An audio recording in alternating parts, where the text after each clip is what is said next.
At 11:47 p.m. on a Tuesday night, Gavin Brooks, a 45-year-old janitor mopping the executive floor of Chicago's most prestigious tech tower, hears something that shouldn't exist in this sterile world of glass and ambition: the raw, broken sound of someone crying.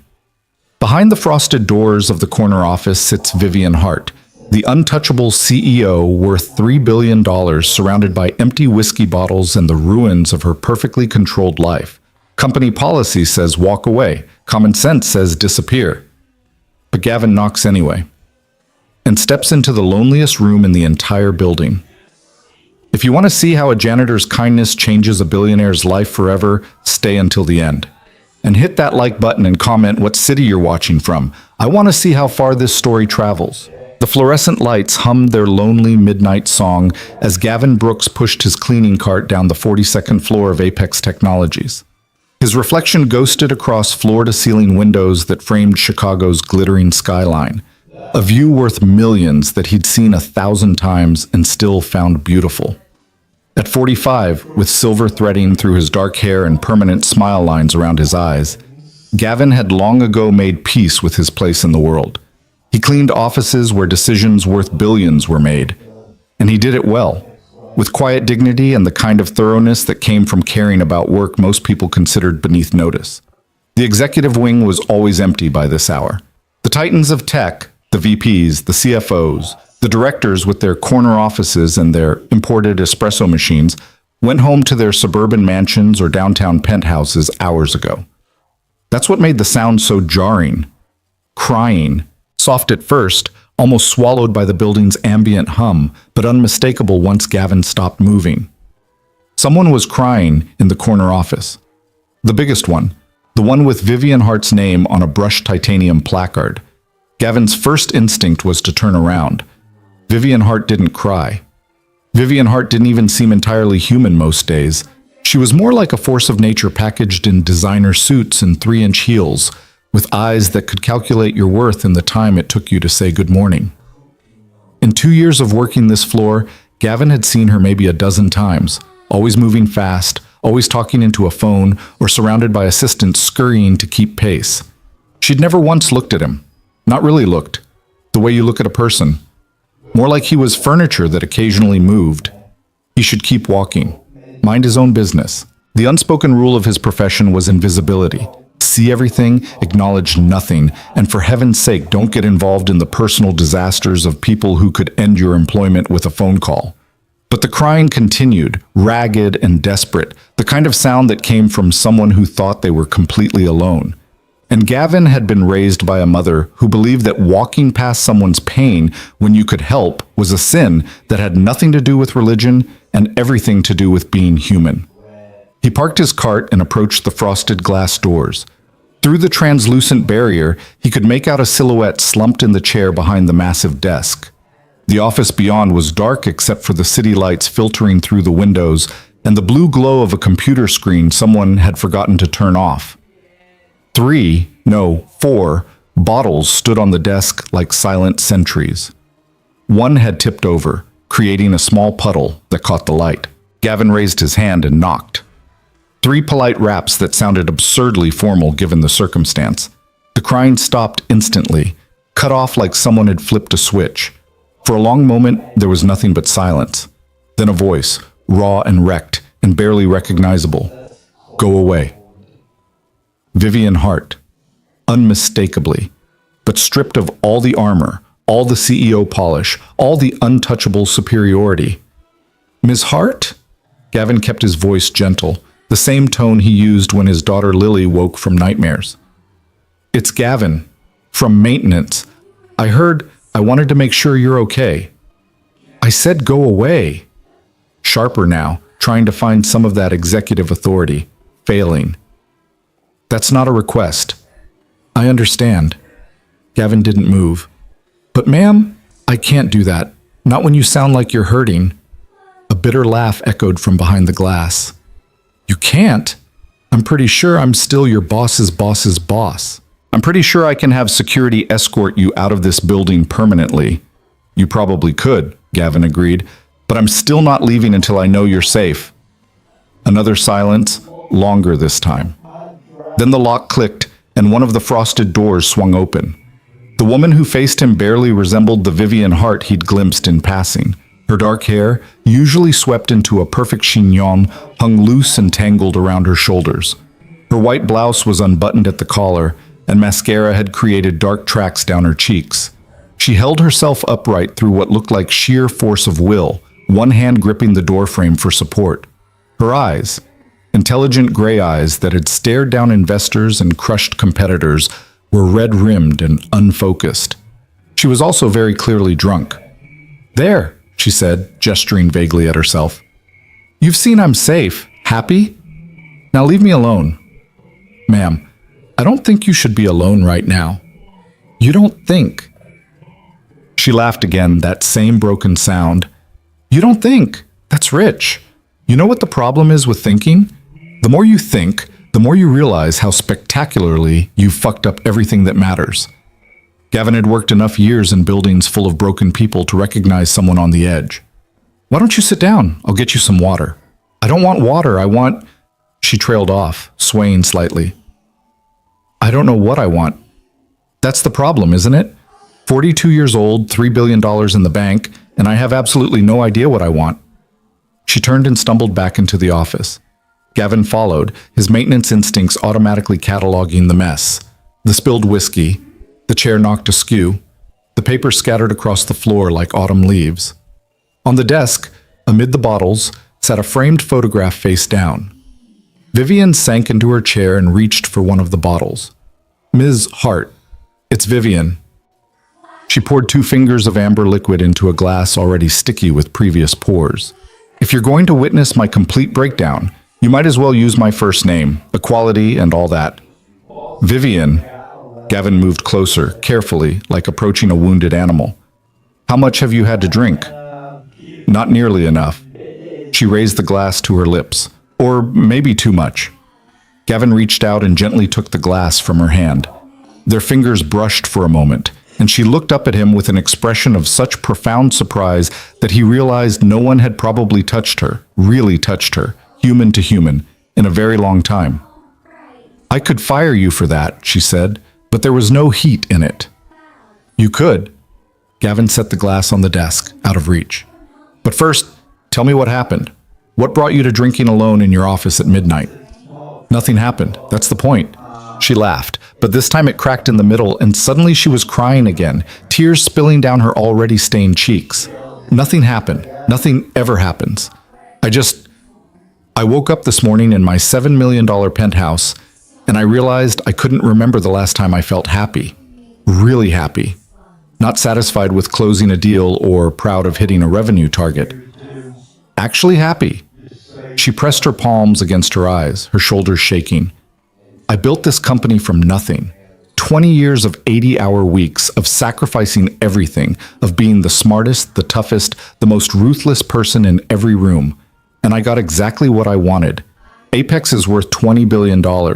I'm on the Forbes list. I have more money than I could spend in 10 lifetimes. And I'm so fucking lonely I can't breathe." The words tumbled out in a rush like a dam breaking. Gavin pulled over a chair, a leather thing that probably cost more than his monthly rent, and sat down across from her. 14-hour days, Vivian continued, her voice raw. "Every single day. Meetings, presentations, negotiations. I make decisions that affect thousands of people. I shape markets, I influence policy, and then I go home to an empty apartment and eat takeout standing at my kitchen counter because there's no point in sitting at a table when there's no one to sit with." She grabbed the photo frame and turned it face up. The image showed a younger Vivian, maybe in her late 20s, laughing at the camera with her arms around 2 other women. Friends, from the casual joy in their body language. "College roommates," she said quietly. "Haven't talked to either of them in 8 years. They stopped calling after I missed the 3rd wedding, or maybe the 4th baby shower. I don't remember." She set the photo down like it burned her fingers. "You know what today is?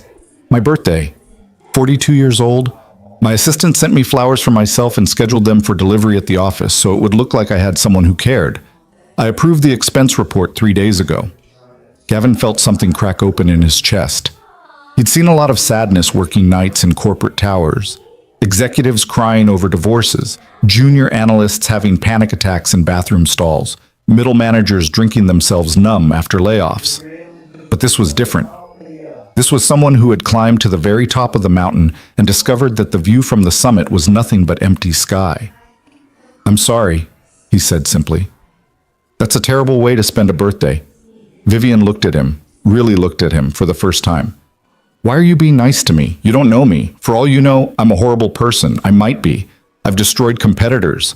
I've fired people on Christmas Eve. I've made grown men cry in board meetings." "Maybe," Gavin said, "but right now you're just a person who's hurting, and I was raised to believe that matters more than job titles or bank accounts." She studied his face like she was trying to solve an equation that didn't quite add up. "Who are you? I mean, really, you're not just a janitor."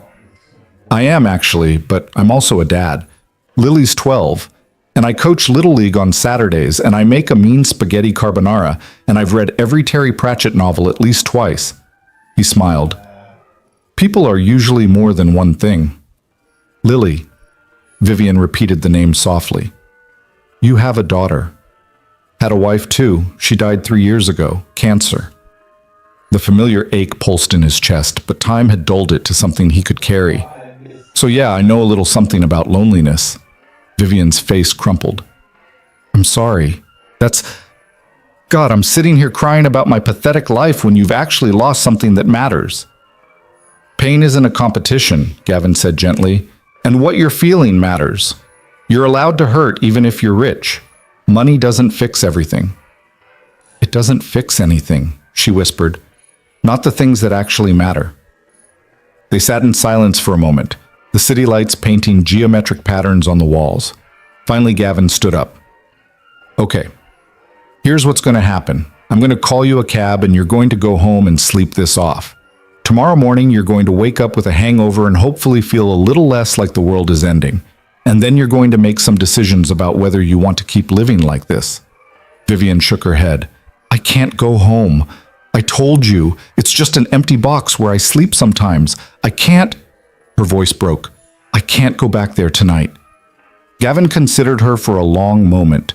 Every ounce of common sense told him to walk away, to let her call her own cab, to maintain the proper boundaries between their worlds. But his mother's voice echoed in his head, the same words she'd told him 1,000 times. "When someone's drowning, you don't check their resume before throwing them a rope." "All right," he said, "then you're coming with me." "What?" "You heard me. I'm taking you somewhere safe where you can sleep it off. No arguments." "I can't just— You can't just—" She gestured helplessly at the office, at the building, at the empire she'd constructed around herself. "I have meetings tomorrow. Cancel them, or don't. But right now, you need to sleep, and you need to not be alone, and those are the only things that matter."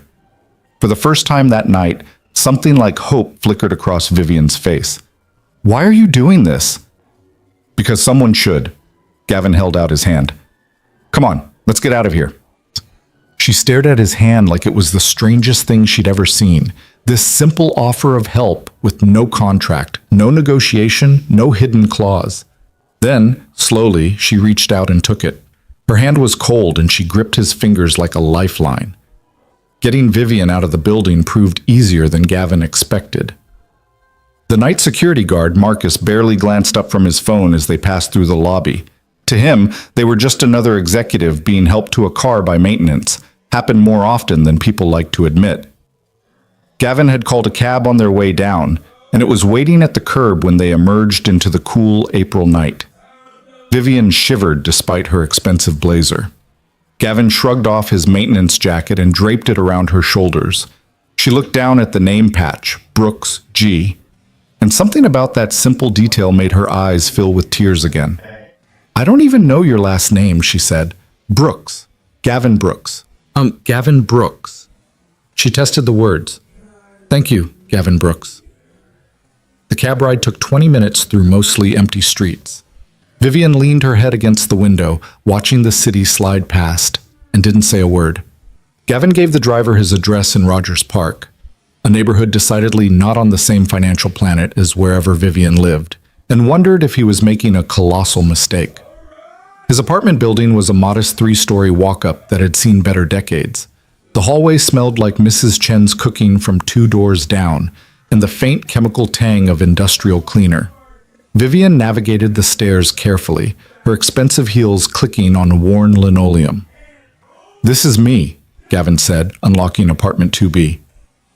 Inside was small but meticulously clean, a living room with furniture that had been new when Lily was a baby, a kitchen barely big enough for 2 people, family photos covering every available surface. A child's backpack slumped by the door next to a pair of pink sneakers. The air smelled like the lavender sachets his late wife had made, the last batch she'd completed before getting too sick to continue. He kept replacing them when they faded, unable to let go of that small piece of her. "Lily's at her grandmother's tonight," Gavin explained. "Sleepover, so you can take her room. Come on." He led Vivian down the short hallway to Lily's room, walls painted purple, covered in posters of bands and movies, a small desk cluttered with school projects and colored pencils. The bed was neatly made with a constellation-patterned comforter. "I'll get you some water and aspirin," Gavin said. "Bathroom's across the hall. There are clean towels under the sink if you want to wash your face." Vivian stood in the middle of the room, looking lost and overwhelmed and younger than 42. "I don't have anything to sleep in." "Hold on." Well, Gavin disappeared and returned with a faded Chicago Cubs t-shirt and clean sweatpants. "These will be big on you, but they're comfortable." She took them, her fingers trembling slightly. "Gavin, I don't know how to... thank you doesn't seem like..." "You don't have to say anything." He smiled, and it was warm and genuine and completely without expectation. "Just get some sleep. We'll figure out tomorrow when it gets here." He left her alone, pulling the door mostly closed, and went to his own room. Through the thin walls, he heard water running in the bathroom, then the creak of Lily's bed as Vivian lay down. After a few minutes, the sound stopped and the apartment fell quiet. Gavin sat on the edge of his own bed, wondering what the hell he'd just done. Brought home a drunk billionaire, let her sleep in his daughter's bed, crossed about 17 different professional boundaries and probably a few legal ones too. But when he closed his eyes, all he could see was the look on Vivian Hart's face in that office. The rawness of someone who just realized they'd built their entire life on a foundation of sand. He knew that look. He'd seen it in the mirror plenty of times in the year after Sarah died, when he'd wondered how he was supposed to keep going without her. Someone had helped him then.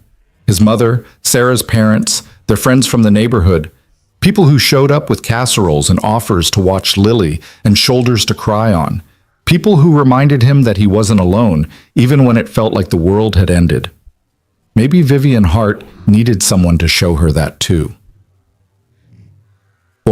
Gavin woke to the smell of coffee and the sound of someone moving quietly in his kitchen. For a disoriented moment, his sleep-fogged brain supplied an impossible hope. Sarah, making breakfast like she used to, humming off-key while the coffee percolated, before reality reasserted itself. Vivian.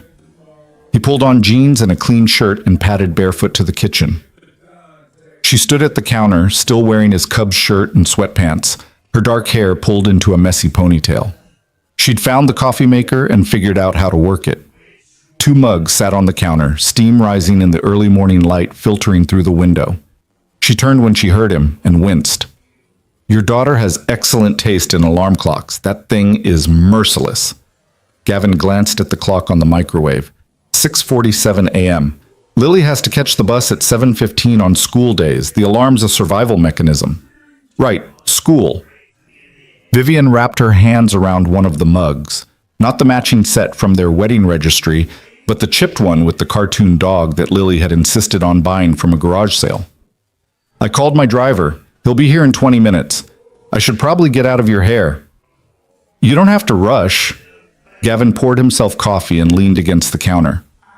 "How's your head?" "Like someone's using it as a timpani." She managed a weak smile. "The aspirin helped. Thank you. For everything. I don't usually..." She stopped, her face flushing. "Last night was not my finest moment." "Last night you were human," Gavin said. "Nothing wrong with that." "Human." She turned the word over like an unfamiliar concept. "Is that what we're calling spectacular drunken meltdowns now?" I'm calling it what happens when you carry too much alone for too long. He met her eyes over his coffee mug. Everyone breaks sometimes, Vivian. The trick is making sure you've got someone around to help you put the pieces back together. She was quiet for a long moment, studying the chipped mug in her hands. Can I ask you something? Why did you help me? You could have just walked past, pretended you didn't hear anything. It would have been easier. Probably, Gavin agreed, but my mom raised me to believe that easier isn't always the same as right. Your mom sounds like a good person. She was, died 5 years ago. Stroke. He smiled, but it was edged with old grief. She would have liked you. Vivian laughed, startled. She would have liked the crying drunk billionaire? I doubt that. She would have liked the person brave enough to admit when she's struggling. That takes more guts than most people have. The words hung in the kitchen air, simple and true. Vivian's expression shifted through several emotions too quickly for Gavin to track before settling into something that looked dangerously close to tears again. I don't know how to do this, she said quietly. Be a person. Outside of work, I mean. I've forgotten how. It's not that complicated, Gavin said. You just show up. Be honest. Let people in. Let people in. She repeated it like he'd suggested something radical. Everyone wants something from me. Access, money, connections, opportunities. How am I supposed to know who actually cares and who's just working an angle? Gavin considered that. I guess you can't know for sure. But the alternative is living like you were last night, safe behind walls nobody can cross, including you. A car horn honked outside. Vivian's driver, probably. She set down the mug carefully, like it might break if she wasn't gentle enough. I should go, change, shower, try to remember how to be Vivian Hart, CEO, instead of... She gestured at herself in his clothes. Instead of Vivian Hart person. Gavin smiled. Those don't have to be different people, you know? She looked at him for a long moment, and he could see her wrestling with something. Finally, she said, would it be completely inappropriate if I asked to see you again? Not at work? Just, I don't know, coffee? Every rational voice in Gavin's head screamed that this was a terrible idea. She was a billionaire. He was a janitor who cleaned her office. They existed in different universes that only overlapped in the narrow band of her paying his employer to keep her workspace pristine. Getting involved, even as friends, was asking for complications he couldn't afford. But he remembered her face in that office, the desperate loneliness in her voice, the way she'd gripped his hand like she was drowning. And he thought about what his mother would say. Friday afternoon, he said. There's a diner 2 blocks from here. Lou's. Best coffee in Rogers Park and pancakes that'll change your life. 4 o'clock. Friday at 4. Vivian's smile was small but real, the first genuine one he'd seen from her. Thank you, Gavin. For last night. For this morning. For not treating me like I'm made of glass or dollar signs. You're welcome. And Vivian? For what it's worth, I think you're going to be okay. The horn honked again, more insistent. Vivian gathered her work clothes from where they'd been draped over Lily's desk chair, and Gavin walked her to the door. At the threshold, she paused. I'll see you Friday, she said. Friday, he confirmed. He watched from the window as she crossed the street to a gleaming black town car. The driver held the door, and she slipped inside, back into her world. The car pulled away, and Gavin stood there holding his coffee, wondering what he'd just agreed to. His phone buzzed. A text from his mother-in-law. Lily wants to know if she can stay another night. Something about a movie marathon with her grandmother. Is that okay? Gavin smiled and texted back his approval. Then he looked around his small apartment, at the photos of his wife, at the evidence of his simple life, and tried to imagine what Friday afternoon would bring. He had absolutely no idea. But for the first time in a long time, he found himself looking forward to finding out. Friday arrived wrapped in the kind of spring sunshine that made Chicago feel almost optimistic. Gavin finished his morning shift at Apex, a different floor, nowhere near the executive wing, and headed home to shower and change. He told himself this was just coffee with someone who needed a friend. Nothing complicated, nothing that would disrupt the careful balance of his life. He told himself that right up until he walked into Lou's diner at 3:55 and saw Vivian Hart sitting in a back booth, wearing jeans and a simple sweater. looking more nervous than he'd ever seen anyone look over coffee. She'd arrived early. That detail struck him immediately. Vivian Hart, who probably had assistants to manage her calendar down to the minute, sitting alone in a neighborhood diner 15 minutes before their agreed time. She was stirring sugar into a cup of coffee she clearly hadn't touched, her eyes fixed on the Formica tabletop like it held answers to questions she didn't know how to ask. When she looked up and saw him, relief washed across her face so plainly it made his chest tight. "You came," she said. Gavin slid into the booth across from her. "Did you think I wouldn't?" "I thought maybe you'd wake up and realize this was a strange idea. A billionaire and a janitor having coffee. It sounds like the setup to a joke." "Does it?" Gavin signaled to Lou behind the counter, a gesture that meant his usual, and turned his attention back to Vivian. "Seems to me like two people having coffee. The rest is just noise." Lou appeared with a coffee pot and a mug that had seen better decades. He was 70, if he was a day, with the kind of face that suggested he'd heard every story worth telling and a few that weren't. He poured Gavin's coffee with the casual precision of 40 years' practice, then glanced at Vivian with open curiosity. "You gonna actually drink that, miss, or just keep drowning it in sugar?" Vivian blinked, clearly unused to being addressed with such casual directness. Yes. Sorry. Don't apologize, just wondering if you wanted a refill or if you're planning to stir a hole through the bottom of the cup." Lou winked at Gavin. "Your usual, Gav? And what about your friend here?" "Pancakes," Gavin said. "And Vivian?" She looked at the laminated menu like it was written in a foreign language. "What's good?" "Everything," Lou said with the confidence of a man who'd been making the same 12 dishes perfectly for 4 decades. "But if it's your first time, I'd recommend the pancakes. Gavin's got good taste." "Pancakes, then," Vivian said. Lou nodded and shuffled back toward the kitchen, leaving them in a bubble of noise. The clatter of dishes, the murmur of other conversations, the hiss of the griddle. Normal sounds. The kind Vivian probably hadn't heard in years. "This place is wonderful," she said quietly, looking around at the worn booths and the chipped linoleum and the photographs of old Chicago covering the walls. "How long have you been coming here?" "Since I moved to the neighborhood 12 years ago. Sarah and I used to bring Lily here when she was a baby. Lou would let her sit on the counter and help make chocolate milk." The memory was bittersweet but no longer sharp enough to cut. After Sarah died, Lou kept an eye on us. Made sure we ate. Sometimes I'd find an extra sandwich in my to-go bag, or he'd claim Lily's meal was on the house because she'd smiled at him. Vivian's expression softened. "People took care of you." "Yeah, they did." Gavin took a sip of his coffee, black, hot, perfect. "That's what people do when you let them." She absorbed that in silence, and Gavin could see her processing the concept like it was a radical new business model. Finally, she said, "I don't know how to do that. Let people take care of me. I've spent 20 years being the one who takes care of everything. Maybe it's time to learn." "Is that why you agreed to meet me? To teach me how to be a normal person?" There was no edge in her voice, just genuine curiosity. "I agreed to meet you because you asked," Gavin said simply, "and because I think you could use a friend who doesn't want anything from you except your company." Vivian's eyes filled, just for a second, before she blinked the tears away. "That's a rarer commodity than you'd think." Lou returned with 2 plates stacked high with pancakes, fluffy, golden, swimming in butter and real maple syrup. The smell alone was enough to make Vivian's stomach audibly growl. She looked embarrassed, but Gavin just laughed.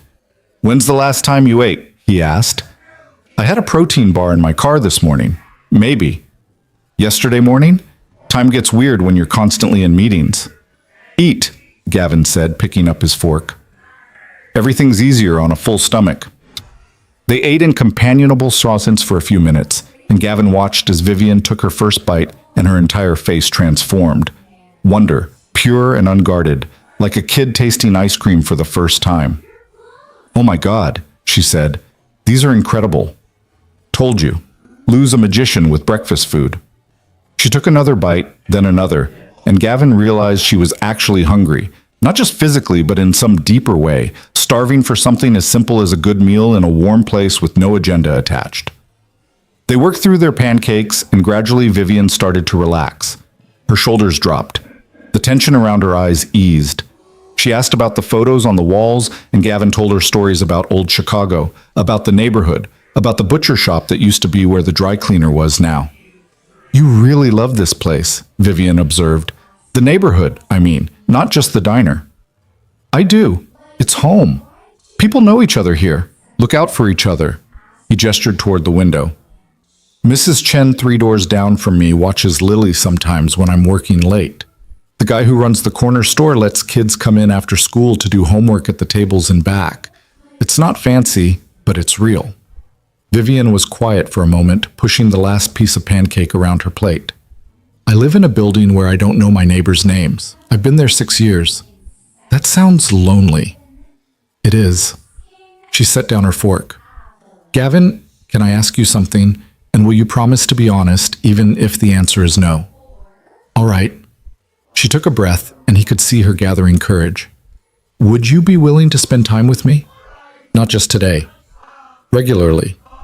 I know it's a strange request, and I know we're from completely different worlds, but She stopped, recalibrating. I'm trying to say that I'd like to be friends. Real friends. If you're willing. Gavin studied her carefully. This wasn't the CEO making a business proposition. This was someone lonely and scared, reaching out for connection in the only way she knew how, by asking directly for what she needed. I'd like that, he said. But Vivian, I need you to understand something. I'm a single dad. Lily comes first, always. I can't drop everything for coffee meetings or last-minute dinners. My schedule is built around her school, her activities, her needs. I understand. I wouldn't ask you to. Let me finish. His voice was gentle but firm. I'm happy to be your friend, but it has to work both ways. You can't just show up when you're having a crisis and disappear when things are good. Friendship is consistent. It's about showing up even when it's not convenient. Vivian nodded slowly. You're right. That's fair. And honestly, I don't know if I know how to do that, but I want to learn. Then we'll figure it out together. Gavin smiled. Fair warning, though, being my friend means you'll probably end up at Little League games and school plays. Lily's got a recital next month, and I'm required to attend and clap enthusiastically, even when the violin section sounds like cats in a blender. For the first time, Vivian laughed. Really laughed. Bright and genuine. I haven't been to a school recital since I was in school. Well, you're in for a treat, or possibly an endurance test. Hard to say. They talked for another hour, the conversation flowing easier than Gavin would have thought possible. Vivian asked about Lily, and he found himself telling stories.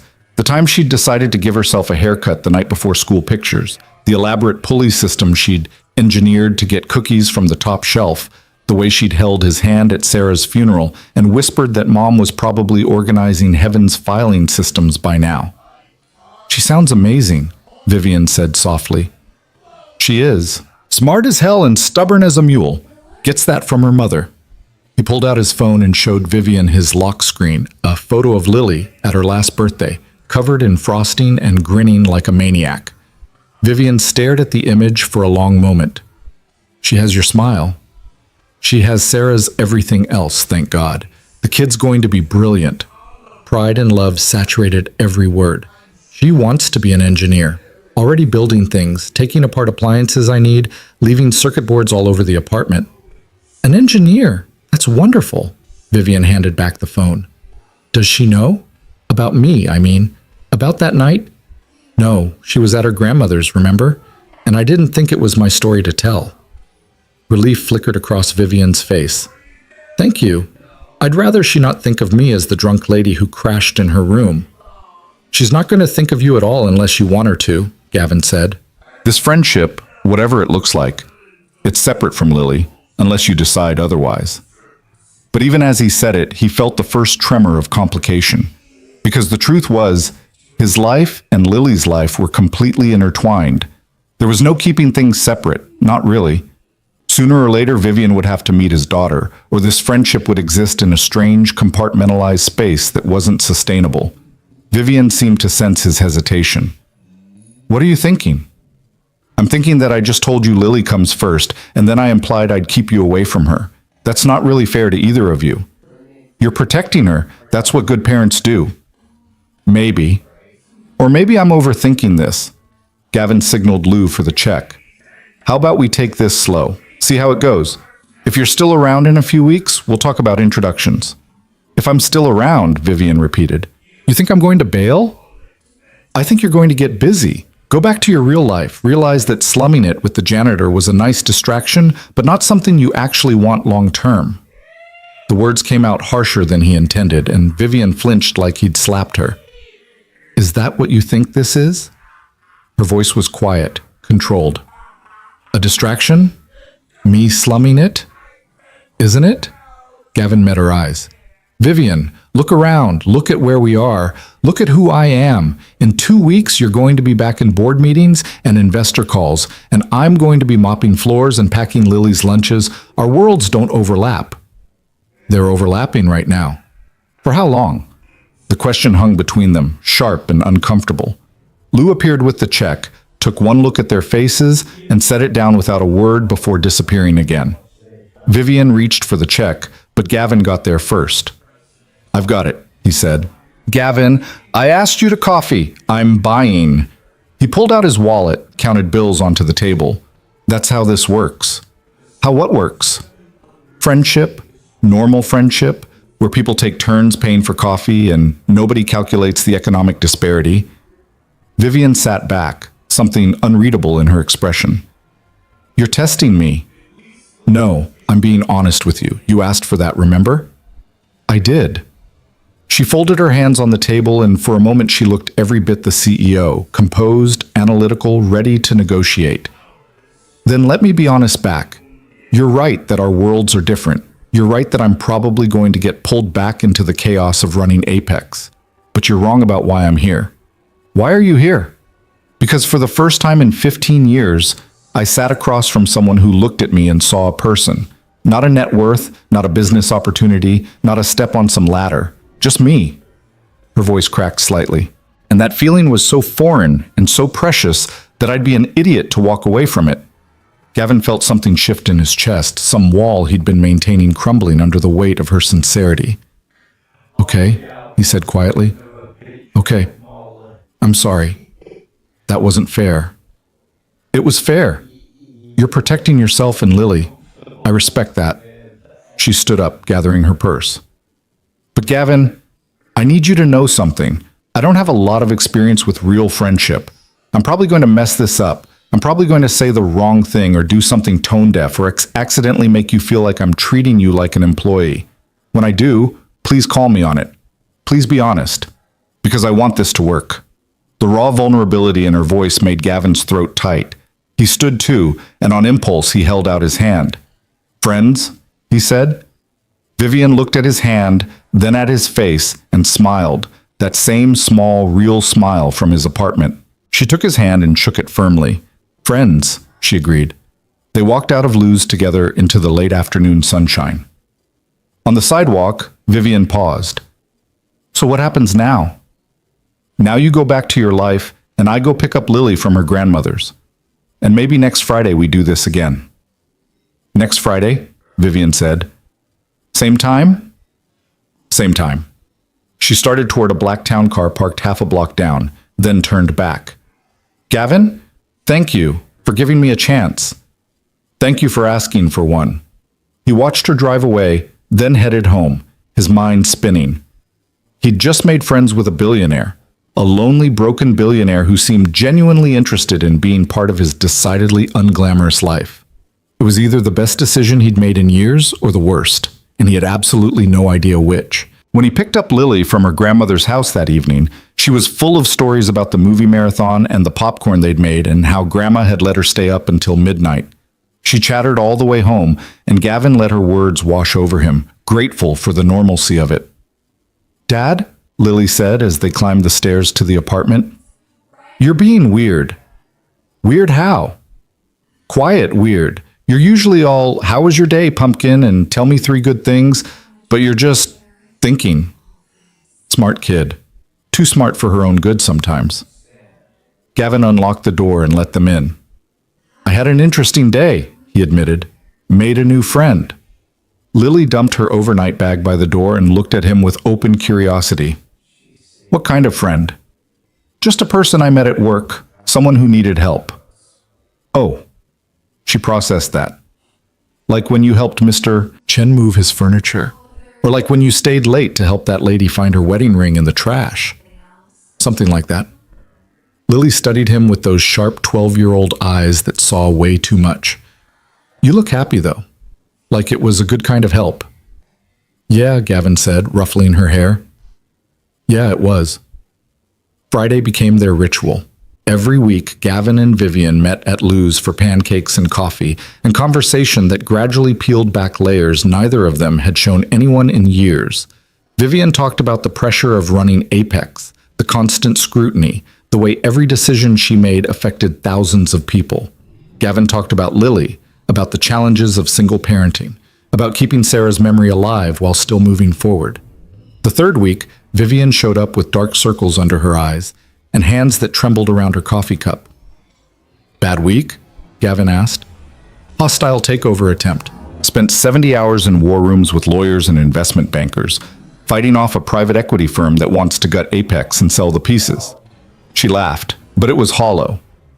Won, obviously. But it was close, and I'm exhausted, and I spent last night staring at my ceiling, wondering why I'm killing myself to protect a company I'm not even sure I like anymore. Do you like it? The company? Vivian was quiet for a long time. I used to, when it was small and scrappy and I knew everyone's name.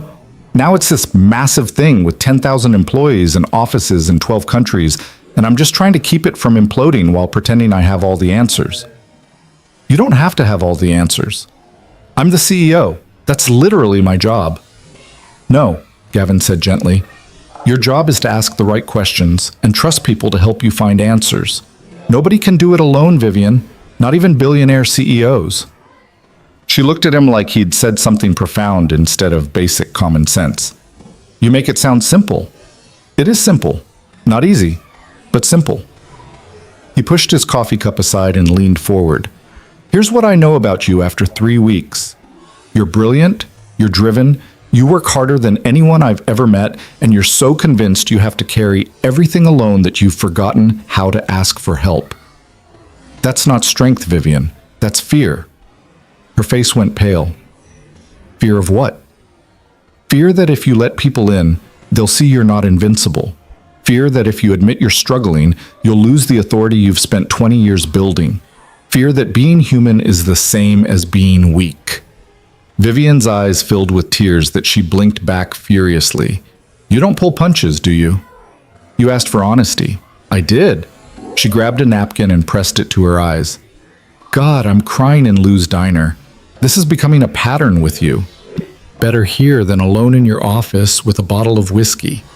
That surprised a laugh out of her. Wet and shaky, but real. Fair point. Lou appeared with the coffee pot and refilled both their cups without comment, though his eyes lingered on Vivian's tear-stained face with something like paternal concern before he shuffled away. I don't know how to change, Vivian said quietly. This is who I've been for so long. I don't know how to be anything else. Start small. Delegate one thing you'd normally control. Ask your team for input instead of just issuing orders. Admit when you're tired instead of pretending you're a machine. And if that makes me look weak, it'll make you look human, and people respond to that better than perfection. She absorbed that, stirring sugar into already sweet coffee. Gavin, can I ask you something personal? Haven't you been doing that for 3 weeks? Not like this.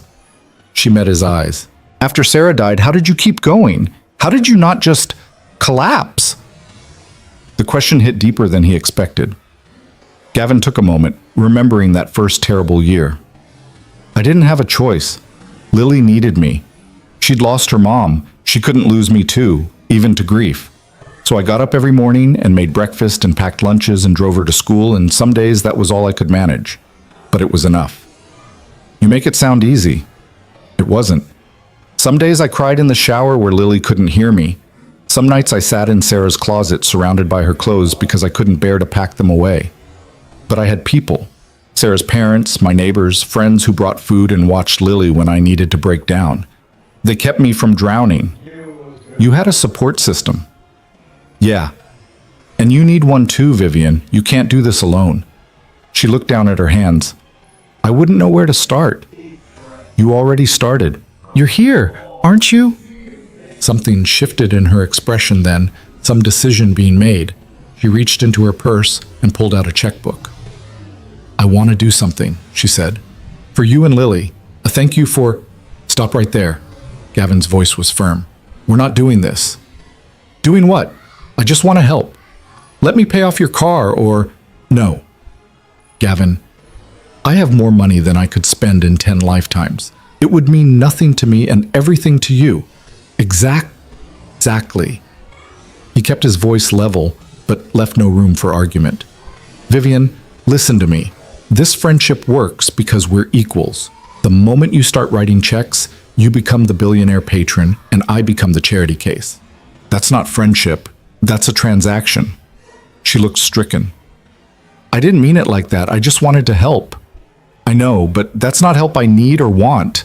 If you want to help, keep showing up. Keep being honest. Keep learning how to be a friend.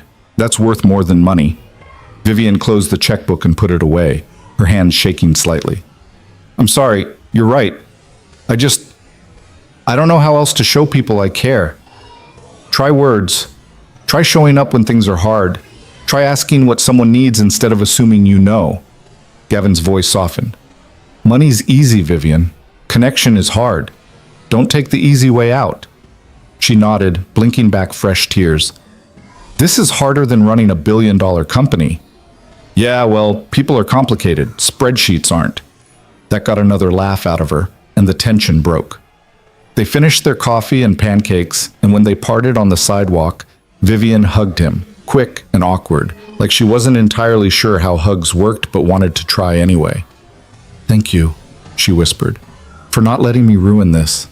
We're still figuring it out, Gavin said, both of us. He watched her drive away and realized that somewhere in the last month, Vivian Hart had stopped being the drunk CEO he'd helped one night and started being someone he actually cared about. The thought should have scared him more than it did. The change came slowly, then all at once. By their 6th Friday, Vivian had started to look different. Not in obvious ways, but in the subtle markers of someone learning to breathe again. She laughed more easily. The permanent tension in her shoulders had eased. She'd started wearing jeans and sweaters instead of power suits, and the transformation made her look younger, more approachable, more real. She'd also started showing up in Gavin's life outside their Friday ritual. The first time was a Tuesday evening when Gavin's phone rang just as he was helping Lily with her math homework, an unknown number which he almost didn't answer. Gavin, it's Vivian. I'm sorry to call like this, but I'm having a crisis and I don't know who else to talk to. His first thought was the office, whiskey, another breakdown. What's wrong? Where are you? I'm in my apartment staring at my refrigerator, which contains exactly 1 bottle of white wine, 3 takeout containers I'm afraid to open, and something that used to be lettuce. I just realized I haven't cooked a meal in my own kitchen in probably 5 years, and I have no idea why that's making me so sad. Relief and amusement warred in his chest. That's your crisis? Your refrigerator? It sounds stupid when you say it like that. It's not stupid. It's actually kind of sad. He glanced at Lily, who was watching him with open curiosity. Have you eaten dinner? Does coffee count? No, absolutely not. He made a decision that was probably reckless, but felt right. Can you get to Rogers Park in 30 minutes? I can be there in 20 if traffic cooperates. Then come over. We're having spaghetti carbonara, and there's plenty. The silence on the other end stretched long enough that Gavin thought she might have hung up. Then quietly, are you sure? I don't want to intrude on your time with Lily. You're not intruding. You're a friend who needs a home-cooked meal. Come over.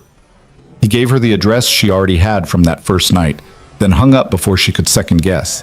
Lily was staring at him with wide eyes. Who was that? A friend from work. She's coming for dinner. A she-friend? Lily's tone carried that particular brand of 12-year-old speculation that made Gavin's stomach clench. A friend who happens to be female, yes. Don't make it weird, Lil. I'm not making it weird. You're making it weird by telling me not to make it weird. She grinned, entirely too pleased with herself. Is she nice? She's complicated, but yeah, I think you'll like her. They scrambled to make the apartment presentable. Lily cleared her engineering projects off the dining table while Gavin tackled the dishes and started water boiling for pasta. He was whisking eggs when the doorbell rang 23 minutes later. Vivian stood in the hallway holding a bakery box and looking more nervous than he'd ever seen her, even that first night in Lou's. "I brought dessert," she said, thrusting the box forward. "I didn't know what kind Lily likes, so I got an assortment. Cookies, brownies, some kind of chocolate thing the woman at the bakery said was life-changing." "You didn't have to do that." "I wanted to. I'm meeting your daughter. That feels like a bring dessert situation." Gavin took the box and stepped aside to let her in. Lily had positioned herself in the living room, trying to look casual but clearly buzzing with curiosity. The moment Vivian crossed the threshold, her eyes locked on the girl with an intensity that would have been unsettling if Gavin didn't recognize it for what it was. Desperate hope that this wouldn't go badly. "Lily," Gavin said, "this is my friend Vivian. Vivian, this is Lily." Lily stood up and did something that surprised both adults. She walked over and stuck out her hand for a formal handshake. "It's nice to meet you, Ms. Vivian. Dad says you're complicated, which I think is code for interesting." Vivian laughed, startled and genuine, and shook Lily's hand. "Your dad's not wrong, and please, just Vivian. Ms. Vivian makes me sound like someone's grandmother." "Are you somebody's grandmother?" "Lily," Gavin warned. "What?" "It's a legitimate question. Mrs. Chen is somebody's grandmother, and she's only 50. Vivian's smile widened. "No, I'm not anyone's grandmother, or mother, or aunt. I'm just Vivian, who apparently doesn't know how to grocery shop and got invited to dinner out of pity." "It wasn't pity," Gavin said. "It was concern for your nutritional well-being." "Same thing." "Not even close." Lily watched this exchange with bright, assessing eyes, and Gavin could practically see the calculations happening in her 12-year-old brain. Then she apparently reached a conclusion because she smiled. The real smile, not the polite one she used on teachers and her grandmother's church friends. "You can sit next to me at dinner," Lily announced. "But fair warning, Dad's carbonara is really good, and I usually eat like 3 servings, so if you want seconds, you have to grab them fast." "Noted," Vivian said solemnly. "I'll be strategic." Dinner was chaotic in the best possible way. Gavin cooked while Lily peppered Vivian with questions. "What do you do for work? What's your favorite color? Have you seen the new Marvel movie? Do you like science? What's the coolest place you've ever traveled? Do you think dogs are better than cats?" Vivian answered each question with surprising patience, and Gavin watched as she gradually relaxed, her corporate polish giving way to something more natural. When they finally sat down to eat, Lily was in the middle of explaining her current engineering project, a pulley system to deliver snacks from the kitchen to her room, when she suddenly stopped mid-sentence and stared at Vivian. "Wait, you're wearing Dad's Cubs shirt." Gavin's fork paused halfway to his mouth. Vivian went very still. "What?" Lily looked between them, confusion morphing into suspicion. "That's Dad's shirt. The one that went missing from the laundry like 2 months ago. Why are you wearing it?" Vivian looked at Gavin with barely concealed panic. He could see her calculating lies, dismissals, ways to deflect. He shook his head slightly and turned to his daughter. "Vivian stayed here one night when she was having a rough time and needed somewhere safe to sleep. She borrowed the shirt. I told her she could keep it." Lily processed this with the seriousness of a federal judge. "Was it the night I was at Grandma's? The Friday I stayed over?" "Yeah." "And you let her sleep in my room?" "I did." More processing. Then Lily turned to Vivian. "Did my room smell like the lavender spray Dad uses on my sheets? He thinks I don't know, but I totally know." Vivian's expression softened. "It did. It smelled lovely. And your book collection is impressive. I didn't know there were that many volumes in the Percy Jackson series. There's also Heroes of Olympus and the Kane Chronicles and the Magnus Chase books. Rick Riordan is a genius." Lily took a huge bite of pasta, chewed thoughtfully, then said through a half-full mouth, "So you were sad, and Dad helped you?" "Lily, manners," Gavin said. She swallowed. "Sorry, but were you?" Vivian met the girl's eyes with unexpected honesty. "Yes. I was having one of the worst nights of my life, and your dad was kind to me when he didn't have to be. He probably saved me from making some really bad decisions. Like what? Lily. It's okay, Vivian said quietly. Like drinking too much and driving home when I shouldn't have, or spending the night alone when I was in a really dark place. Lily absorbed this with a gravity that seemed too old for 12. My mom used to say that Dad has a superhero complex. She said he can't walk past someone who needs help without stopping. The casual mention of Sarah hung in the air for a moment. Gavin felt the familiar ache, but also something warm, pride that Lily could talk about her mother without falling apart, grateful that Sarah's memory was honored instead of avoided. Your mom sounds like she was smart, Vivian said. She was. Lily's voice was matter-of-fact, the way kids learn to talk about dead parents when they'd had enough therapy. She died when I was 9. Cancer. I'm sorry, that must have been really hard. It was. Still is sometimes. But Dad's really good at the parent thing, so we're okay. She looked at her father with fierce love. Right, Dad? Right, Pumpkin. Gavin's throat was tight. We're okay. They finished dinner in easier silence, and then Lily insisted on showing Vivian her room. So you can see it when it's not being used as emergency housing. They disappeared down the hall, and Gavin could hear Lily's voice explaining her various projects, her organizing system, the posters on her walls. When they returned 15 minutes later, Vivian's eyes were suspiciously bright. Your daughter, she said to Gavin, is going to change the world someday. I know, he said simply. They opened the bakery box and discovered an embarrassment of desserts. Lily tried one of everything while explaining her theory about why chocolate chip cookies were mathematically superior to oatmeal raisin. Vivian listened like Lily was presenting a doctoral thesis, asking follow-up questions and nodding seriously. At 8:30, Gavin announced it was bedtime. Lily groaned but didn't fight it. School night rules were non-negotiable. She hugged her dad, then surprised everyone by hugging Vivian too. Thanks for coming over, she said. You should come back sometime. Maybe you could help me with my pulley system. Dad's good at fixing things, but you seem like you'd understand the physics better. Vivian looked genuinely touched. I'd like that very much. After Lily disappeared to brush her teeth, Vivian helped Gavin clean up the dinner dishes. They worked in comfortable silence until she said, very quietly, Thank you for that. For dinner? For trusting me with her. For not hiding me away or treating me like some shameful secret. For letting me be part of something normal and beautiful and real. Gavin dried a plate and put it away. Lily's a good judge of character. If she didn't like you, you'd know.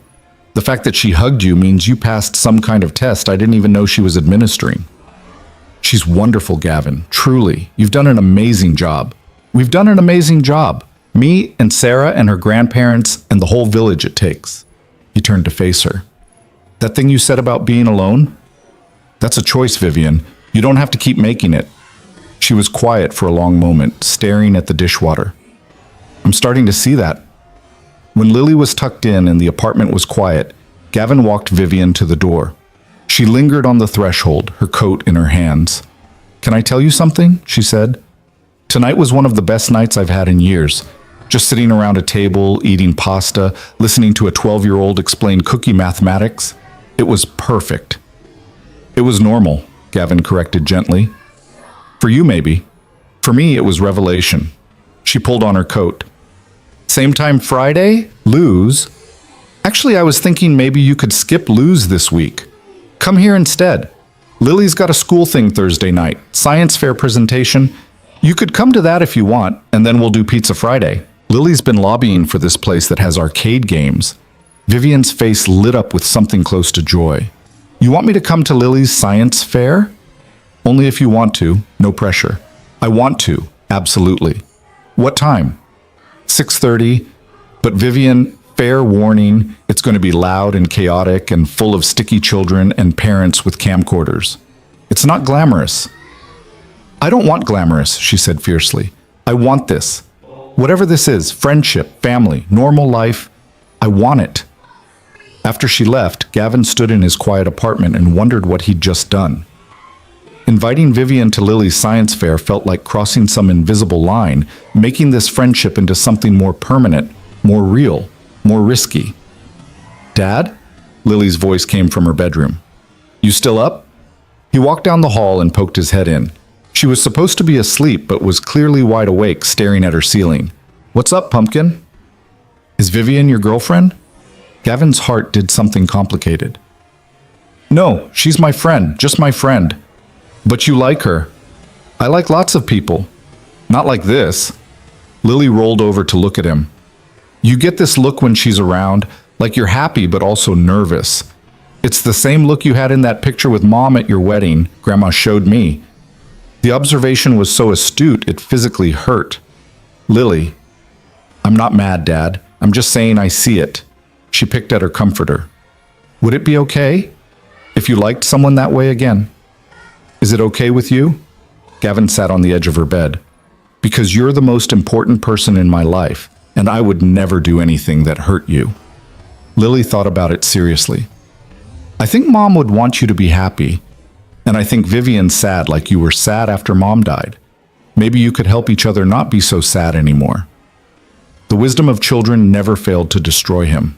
Gavin pulled his daughter into a hug, pressing his face into her hair that smelled like strawberry shampoo. When did you get so smart? I've always been smart. You just don't always notice because you're busy being the dad. He laughed despite the emotion clogging his throat.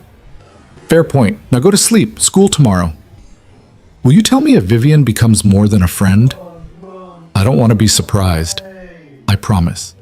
Now sleep. Back in his own room, Gavin lay in bed staring at the ceiling just like his daughter, thinking about Vivian's face when Lily hugged her, thinking about how she'd looked sitting at his dining table like she belonged there, thinking about how dangerous it was to let himself care this much. Thursday night arrived wrapped in unseasonably warm May weather. Gavin and Lily got to the school early so she could set up her science fair project, an ambitious demonstration of potential and kinetic energy involving ramps, magnets, and a complicated track system she'd built from scratch. She was vibrating with nervous excitement, adjusting her display board for the 10th time when Vivian appeared in the gymnasium doorway.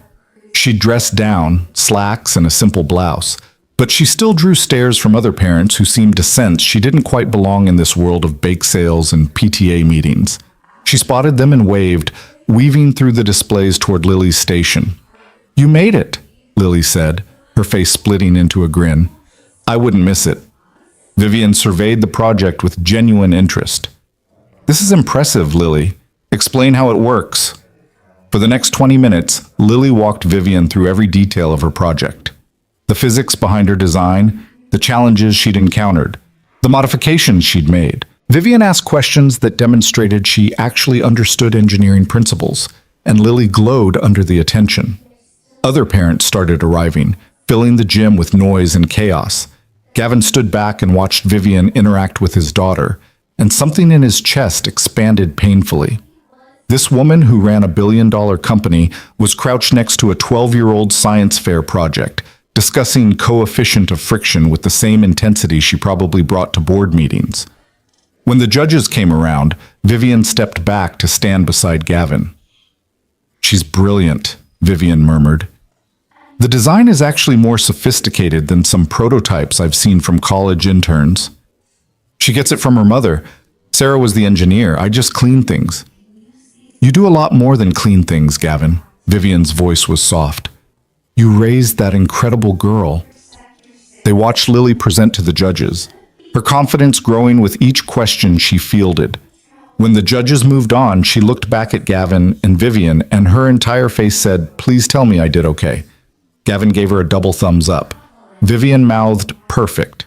The winners wouldn't be announced until the end of the evening, so they wandered through the other projects, Vivian asking thoughtful questions that made several students light up. She had a gift for making people feel seen, Gavin realized. When she turned off the CEO armor and just existed as herself, she was magnetic. They ended up in the hallway where a table offered sad coffee and store-bought cookies. Vivian grabbed 2 cups and handed one to Gavin. "Thank you for inviting me," she said. "This is wonderful. It's a middle school science fair. The bar for wonderful seems low."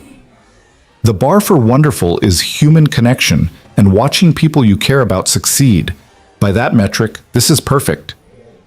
Before Gavin could respond, another parent approached, Susan Martinez, whose daughter was in Lily's class and whose ability to extract gossip rivaled any intelligence agency. "Gavin, I didn't know you were seeing anyone. You should have said something." She extended a hand to Vivian. "I'm Susan. My daughter Emily is the Volcano Project." Vivian. She shook Susan's hand with the polished ease of someone used to networking. "I'm a friend of Gavin's." A friend. Susan's tone suggested she didn't believe that for a second. "That's wonderful. Gavin deserves someone special. He's been alone too long since Sarah passed." Gavin felt his jaw clench. Susan meant well, but her nosiness was legendary in the neighborhood. "We're just friends," he said firmly. "Vivian's been kind enough to take an interest in Lily's projects." Of course, of course." Susan was already looking Vivian up and down, cataloging expensive clothes and calculating what stories she could spread. "Well, it's lovely to meet you. I'm sure we'll be seeing more of you." She drifted away, and Vivian looked at Gavin with barely suppressed amusement. "We're going to be the subject of neighborhood gossip, aren't we?" "Absolutely. By tomorrow morning, half of Rogers Park will have us engaged." "Is that going to be a problem?" Gavin considered the question seriously. "Depends. Does it bother you to be linked to a janitor? Does it bother you to be linked to a billionaire?" They looked at each other, and something passed between them. Acknowledgement of the complications they were dancing around, recognition that this friendship had already become something neither of them quite knew how to name. "No," Gavin said finally. "It doesn't bother me." "Good, because I don't care what anyone thinks." She sipped her terrible coffee. "Though I have to say, if we were going to start dating, I'd hope you'd ask me properly instead of letting Susan Martinez announce it." But the casual hypothetical hit Gavin like a freight train. "Vivian, relax, I'm teasing." But her eyes held something that wasn't entirely teasing. "Mostly." Before he could formulate a response, Lily appeared, practically bouncing with excitement. "They're about to announce the winners. Come on." They followed her back to the gym where families clustered around the small stage. The principal droned through third place, second place, and then first place in Lily's division. First place for exceptional demonstration of applied physics, Lily Brooks. Lily's shriek of joy was probably heard in the next county. She sprinted to the stage to accept her ribbon, and when she looked back at Gavin and Vivian, her smile was incandescent. Gavin felt his eyes burn. Sarah should have been here for this. Sarah should have been the one watching their daughter win first place, the one Lily looked for in the crowd. Then he felt Vivian's hand slip into his and squeeze gently. Not romantic, just human, one person offering comfort to another. When he looked at her, she was crying too, tears sliding down her cheeks as she watched this child she barely knew celebrate a victory. "I'm sorry," she whispered. "I know this should be Sarah's moment." "It is," Gavin said thickly, "but she'd be glad you're here. She'd want Lily to have people who care about her."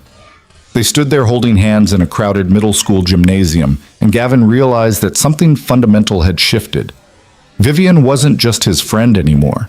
She was becoming part of his life, part of Lily's life, woven into the fabric of their days in ways he hadn't quite planned. It should have terrified him. Instead, it felt like coming home. The pizza place Lily had chosen was exactly the kind of controlled chaos that made parenting both exhausting and joyful. Arcade games beeped and chimed from every corner, children screamed with laughter, and the air smelled like pepperoni and the particular brand of cleaning solution used to sanitize ball pits. Vivian looked overwhelmed for about 30 seconds before Lily grabbed her hand and dragged her toward the skee-ball machines. "You have to play with me," Lily insisted. "Dad's terrible at skee-ball. He throws like he's trying to hurt the machine." "I do not," Gavin protested, but he was laughing. "I throw with appropriate force." "You throw like the ball personally offended you." Lily was already feeding tokens into the machine. "Come on, Vivian, show him how it's done." What followed was perhaps the most surreal hour of Gavin's life. Watching a billionaire CEO play skee-ball with his 12-year-old daughter, both of them trash-talking each other with increasing creativity. Vivian was surprisingly competitive, and when she beat Lily's high score by 10 points, she did a small victory dance that made Lily dissolve into giggles. "You hustled me," Lily accused. "You totally acted like you didn't know how to play and then destroyed my score." "I have 3 brothers," Vivian said, grinning. "You learn to hustle or you lose at everything forever. You have brothers? Lily's eyes went wide. You never mentioned brothers. Something flickered across Vivian's face. Old pain, quickly masked. I haven't talked to them in about 8 years. We had a falling out. About what? Lily, Gavin warned. That's personal. It's okay. Vivian leaned against the skee-ball machine, her expression distant. They thought I was working too much, sacrificing family for business. They were probably right. But I was building Apex and I couldn't do that halfway. So I chose work, and they chose to stop calling. Lily processed this with her characteristic seriousness. That's sad. Yeah, it is. Vivian shook herself, forcing brightness back into her voice. But I'm working on being better about that. About not letting work consume everything. They collected their prize tickets and let Lily deliberate for 15 minutes over what plastic treasure was worth her hard-earned points before settling on a small stuffed dinosaur that she immediately named Gerald. Their pizza arrived at a booth in the corner and they crammed in together, Lily on one side, Gavin and Vivian on the other, close enough that their shoulders touched. So, Lily said through a mouthful of cheese, are you coming to my violin recital next month? Gavin nearly choked on his water. Lily, you can't just... Why not? You said she was coming. You told her about the cats in a blender thing. I said I was required to attend and clap enthusiastically. I didn't necessarily invite... I'd love to come, Vivian interrupted, if that's okay with you. Lily beamed. It's totally okay with me. It's June 15th at 7. Dad has it on the calendar in the kitchen. The one with the cats wearing sunglasses. Noted. June 15th, cats and sunglasses calendar. Vivian's eyes sparkled with amusement as she looked at Gavin. You have a cats and sunglasses calendar? It was a gift from Lily. I didn't choose it. He secretly loves it, Lily stage whispered to Vivian. I caught him smiling at July once, the cat's wearing a tiny sombrero. The conversation flowed easy and warm, and Gavin watched as Vivian and Lily developed their own rhythm. Inside jokes forming, shared glances, the kind of casual intimacy that usually took months to build. It should have felt too fast, too intense. Instead, it felt inevitable, like watching pieces of a puzzle slot into place. They were finishing dessert, a monstrosity of ice cream and brownie that Lily insisted they all share, when Vivian's phone buzzed. She glanced at it and her entire demeanor shifted. The warmth drained from her face, replaced by that corporate mask Gavin had almost forgotten she could wear. I'm sorry, she said, already sliding out of the booth. I need to take this. Work emergency. She disappeared toward the entrance, phone pressed to her ear, and Gavin watched her through the window as she paced the parking lot, her free hand gesturing sharply. Even from a distance, he could see the tension returning to her shoulders, the CEO reasserting herself over the woman who'd been playing skee-ball 10 minutes ago. She does that a lot, doesn't she? Lily said quietly. The work thing. Yeah, she does. It makes her sad. You can see it in her face when the phone rings. Gavin looked at his daughter, struck once again by her perception. You're right, it does. Do you think she'll ever stop, letting work make her sad? I don't know, Pumpkin. That's something she has to figure out herself. Vivian returned 15 minutes later, apologetic and distracted. I'm so sorry, crisis with a major client. I need to go deal with it. On a Friday night? Lily's disappointment was obvious. Unfortunately, yes, but this was wonderful. Thank you for including me. She pulled out her wallet, and Gavin immediately shook his head. We've got it. Gavin, we've got it, he repeated firmly. You go deal with your crisis. We'll be fine. Something complicated crossed her face. Gratitude, frustration, maybe embarrassment. Thank you. I'll call you tomorrow? Sure. She left in a rush, and Gavin and Lily finished their Sunday in quieter spirits.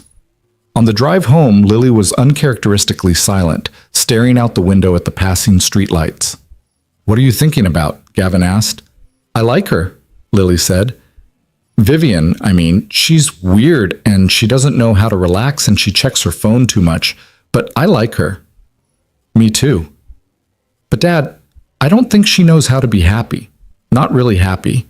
She tries, but then work calls and she goes back to being sad. Gavin gripped the steering wheel tighter. Some people don't know how to let themselves be happy, even when they want to be. Is it because she doesn't have anyone? Like, if she had a family, would that help? The question landed like a stone in still water, ripples spreading in every direction. I don't know, Lil. Maybe. We could be her family. Lily said it so simply, like she was suggesting they adopt a stray cat instead of inviting a billionaire into their lives permanently. If she wanted, we're pretty good at being a family. Gavin's throat closed up. Yeah, we are.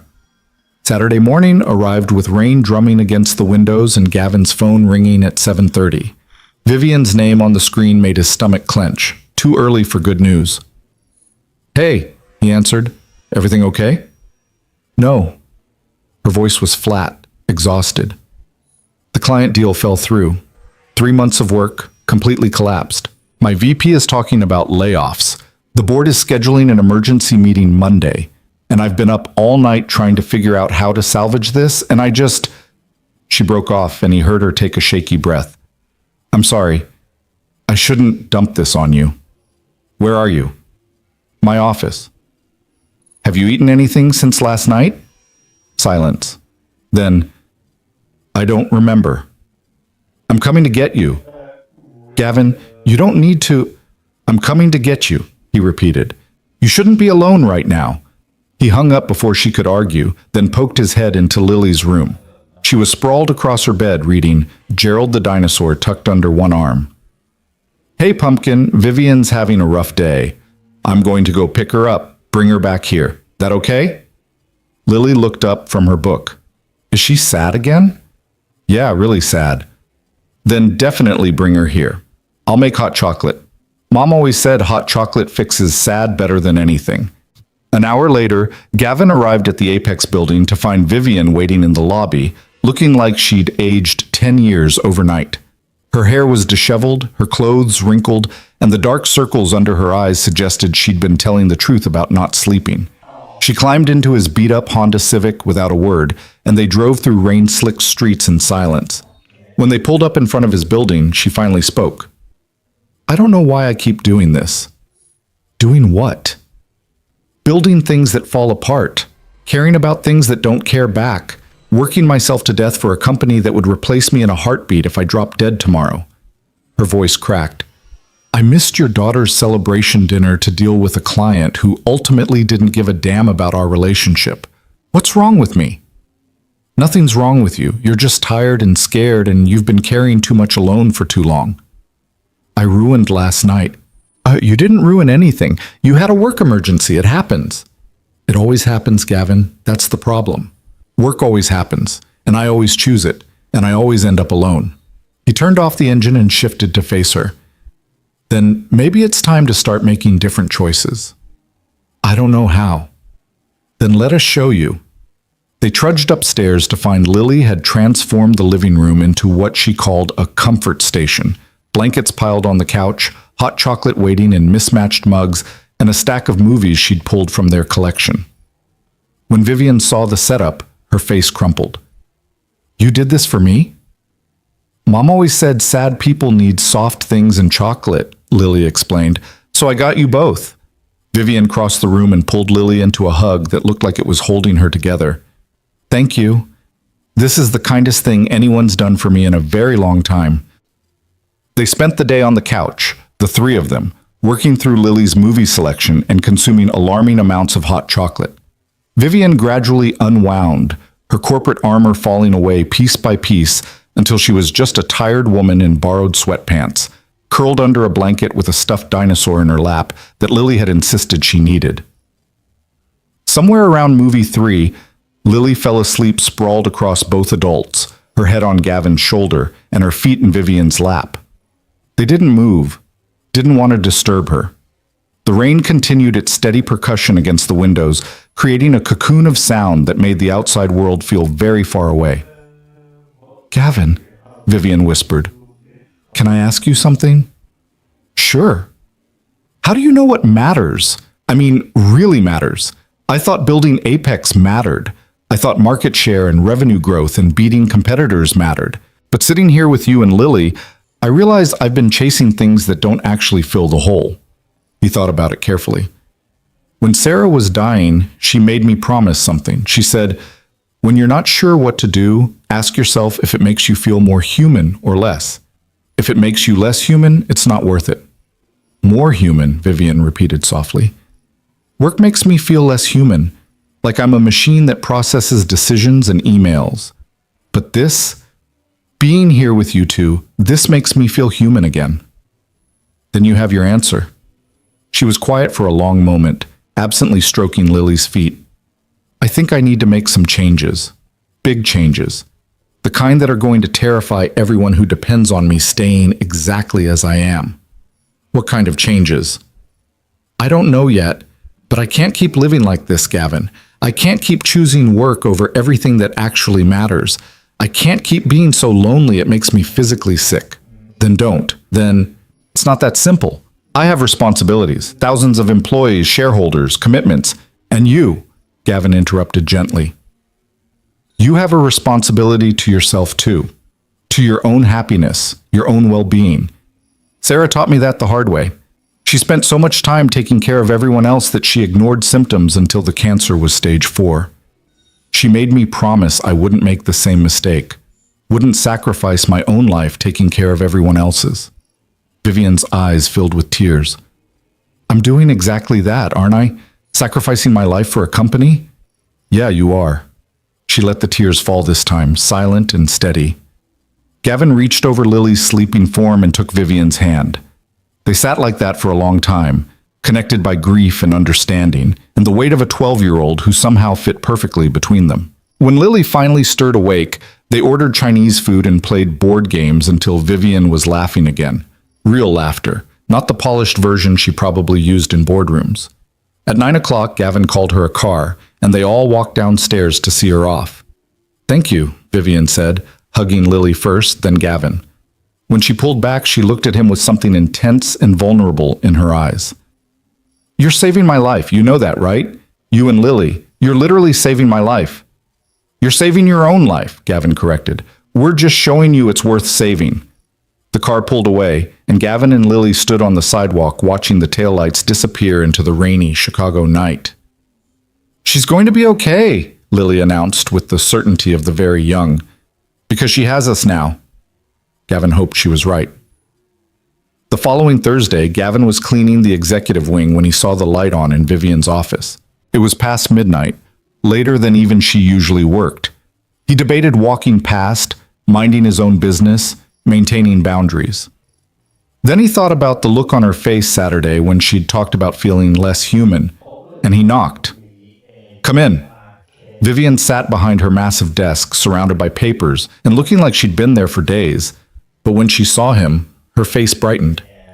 Gavin, what are you doing here? Working. What are you doing here at midnight on a Thursday? Preparing for the board meeting Monday, trying to figure out how to tell them I'm implementing some changes they're really not going to like. He moved into the office, parking his cart by the door. What kind of changes? She leaned back in her chair, exhaustion written in every line of her body. I'm restructuring my role, hiring a COO to handle day-to-day operations, cutting my hours to something approaching reasonable, actually taking weekends off. She laughed, but it was shaky. The board is going to lose their minds. My VPs are going to think I'm having a breakdown. Hell, maybe I am having a breakdown. Or maybe you're having a breakthrough. Same thing, from their perspective. She rubbed her eyes.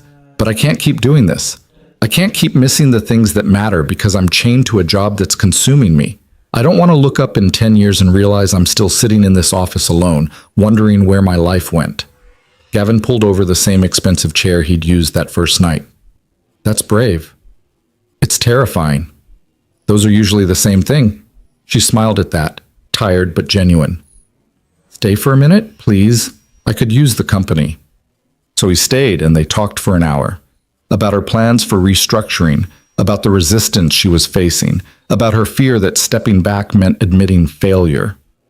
Gavin listened and asked questions and reminded her that taking care of herself wasn't weakness. You know what Lily said, he told her. She said she thinks you don't know how to be happy. And I think she's right. I think somewhere along the way you forgot that happiness is allowed. that you're allowed to want things that don't come with a revenue projection attached. I'm learning, Vivian said quietly. Slowly, but I'm learning. You and Lily are teaching me. We're not teaching you anything you don't already know. We're just reminding you it exists.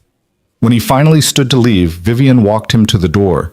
They stood in the threshold, the fluorescent hallway lights harsh after the warm glow of her office.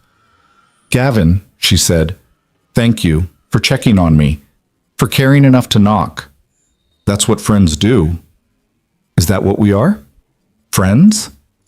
There was something careful in her voice, like she was testing the edges of a question she wasn't quite brave enough to ask fully. He looked at her, this brilliant, broken, brave woman who'd somehow become essential to his life in the space of 3 months, and felt the truth settle in his chest like a weight and a gift simultaneously. Yeah, he said, even though it felt inadequate. We're friends. Something flickered in her eyes, disappointment maybe, or recognition of the lie they were both telling. But she nodded and smiled and let him go. The explosion came on a rainy Tuesday afternoon 2 weeks later.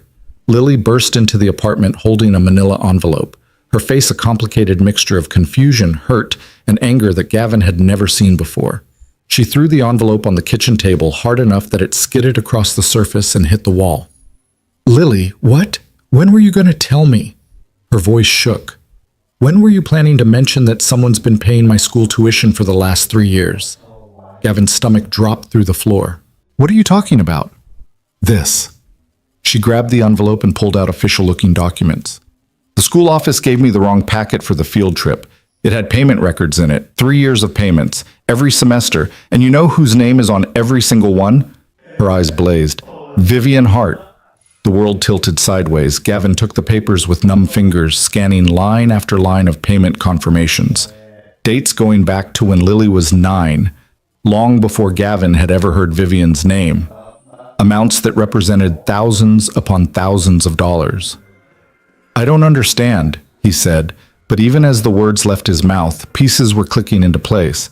The night he'd found Vivian drunk in her office. The way she'd looked at Lily that first dinner like she was seeing something precious and fragile. The guilt that sometimes flickered across her face when they talked about his struggles with bills. Don't you?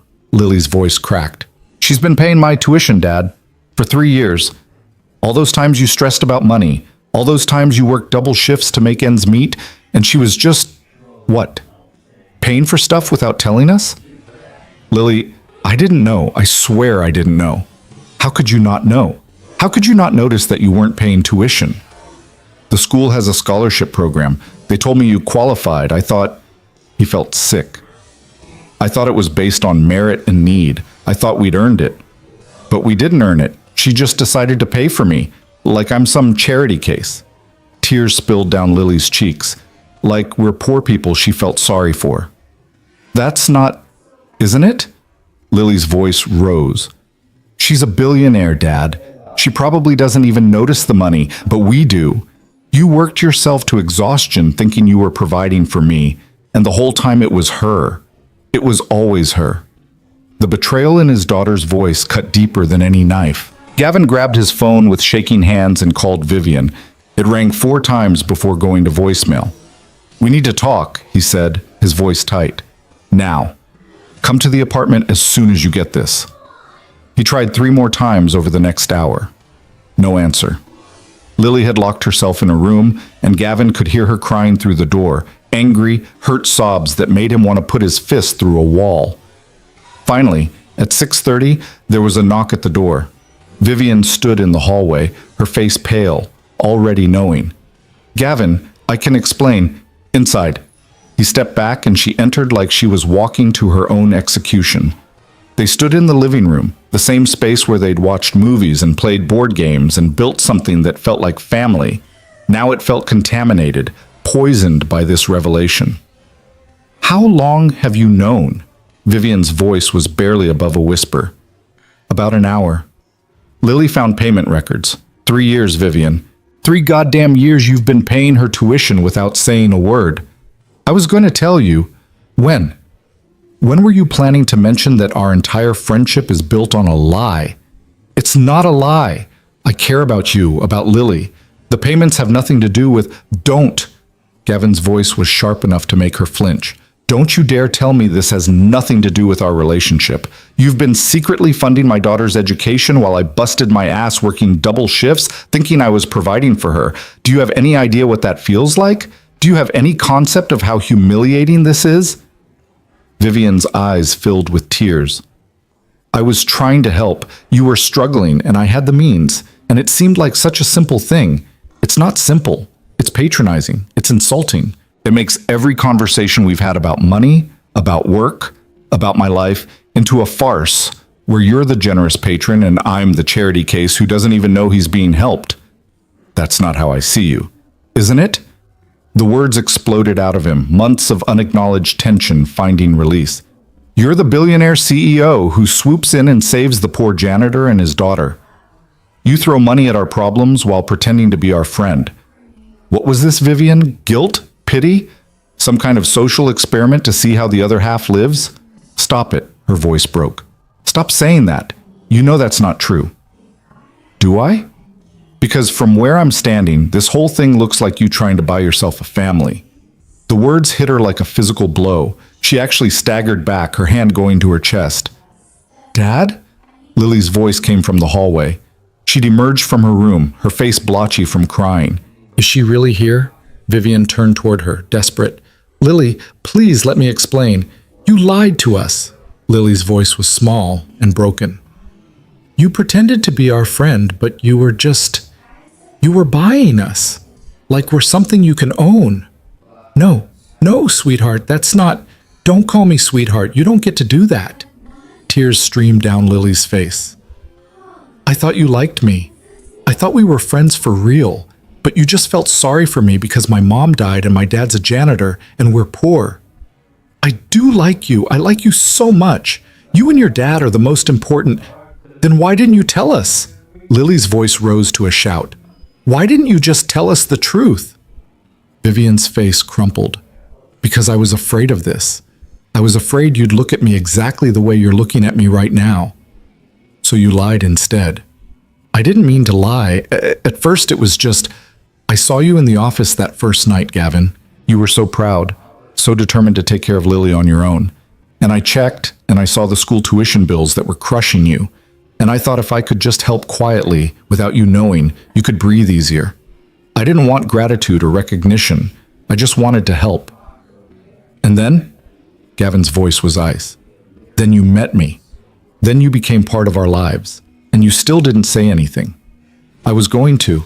100 times I almost told you, but every time I got close, I thought about losing this, losing you both. And I couldn't. She was crying openly now. I couldn't bear the thought of you looking at me like you are right now, like I'm some monster who manipulated you. You did manipulate us, Lily said quietly. Maybe you didn't mean to, but you did. The truth of it hung in the air, undeniable. Vivian looked between them, her carefully constructed world falling apart. Please don't hate me. I know I should have told you. I know I made this so much worse by keeping it secret. But everything else was real. My friendship with you, my feelings for... She stopped herself. Everything else was real. You have to believe that. I don't know what to believe anymore, Gavin said, and the exhaustion in his voice was devastating. I don't know what was real and what was you playing savior to make yourself feel better about your empty life. The cruelty of it made Vivian physically recoil. Is that what you think? That I was using you to feel better about myself? What else am I supposed to think? You lied to us for 3 years, Vivian. You built our entire relationship on a foundation of deception. How am I supposed to trust anything you say now? She opened her mouth, closed it, and Gavin watched as she realized there was no answer that would fix this, no explanation that would undo the damage. I'm sorry, she whispered. I'm so sorry. I never wanted to hurt you, either of you. I was trying to help. I was trying to be a good person. Good people don't lie to their friends, Lily said, her voice cold in a way that was terrible coming from a 12-year-old. Good people tell the truth even when it's hard. Vivian looked at this child she'd come to love, saw the betrayal in her eyes, and broke completely. She sobbed, harsh and ugly, the sound of someone's heart shattering. I should go, she managed through the tears. I'm sorry. I'm so sorry. She turned toward the door, and every instinct in Gavin screamed at him to stop her, to forgive her, to recognize that her intentions had been good, even if her execution was catastrophic. But Lily was watching him, wounded and waiting to see if he'd choose Vivian over her. And he couldn't do that. He couldn't. So he let her go. The door closed, and the apartment fell silent except for Lily's quiet crying and Gavin's ragged breathing. "Dad?" Lily's voice was very small. "Did we just lose her?" Gavin pulled his daughter into his arms, and they stood there in the wreckage of something beautiful, both of them crying for what they'd found and lost. "I don't know, Pumpkin. I don't know." The apartment felt haunted after Vivian left. Every corner held memories that now carried the weight of betrayal. The couch where they'd watched movies, the kitchen table where they'd shared meals, the hallway where Vivian had hugged Lily goodnight. Gavin moved through the space like a ghost himself, going through the motions of normal life, while everything inside him screamed that nothing was normal anymore. Lily barely spoke for 3 days. She went to school, came home, did her homework in mechanical silence. The vibrant, curious girl who asked a million questions and built elaborate contraptions had retreated into herself, and watching it happen felt like losing her all over again. On Thursday night, Gavin found her sitting on her bed surrounded by photos, printed pictures she'd collected over the past months. Vivian at the science fair, Vivian playing skee-ball, Vivian on the couch with Gerald the dinosaur. Lily had her phone out, presumably to delete the digital versions, but her finger hovered over the screen without moving. "Can't do it?" Gavin asked gently from the doorway. Lily looked up, her eyes red. "I'm so mad at her, Dad. I'm so mad. But I also..." Her voice cracked. "I miss her. How can I miss someone who lied to us?" Gavin sat down beside her, careful not to disturb the photos. Because feelings don't have an off switch. You can be hurt and angry and still care about someone. That's what makes this so hard. Did she ever really care about us? Or were we just some project, like fix the poor people and feel good about yourself? It was the question that had been eating at Gavin too. He picked up one of the photos. Vivian and Lily grinning at the camera, genuine joy on both their faces. "I think she cared," he said slowly.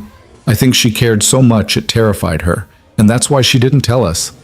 She was afraid of exactly this, losing us. But she lost us anyway because she lied." "Yeah, she did." Lily was quiet for a long moment, running her finger over the edge of a photo. "Mrs. Chen came over today while you were at work. She brought soup and asked where Vivian was. I told her we had a fight, and you know what she said?" "What?" "She said that family fights are the worst kind because you actually care about the outcome. She said if we didn't care about Vivian, we wouldn't be this hurt." Lily looked at him with eyes too old for 12. "Are we family, Dad? Me and you and Vivian?" The question squeezed Gavin's heart like a fist.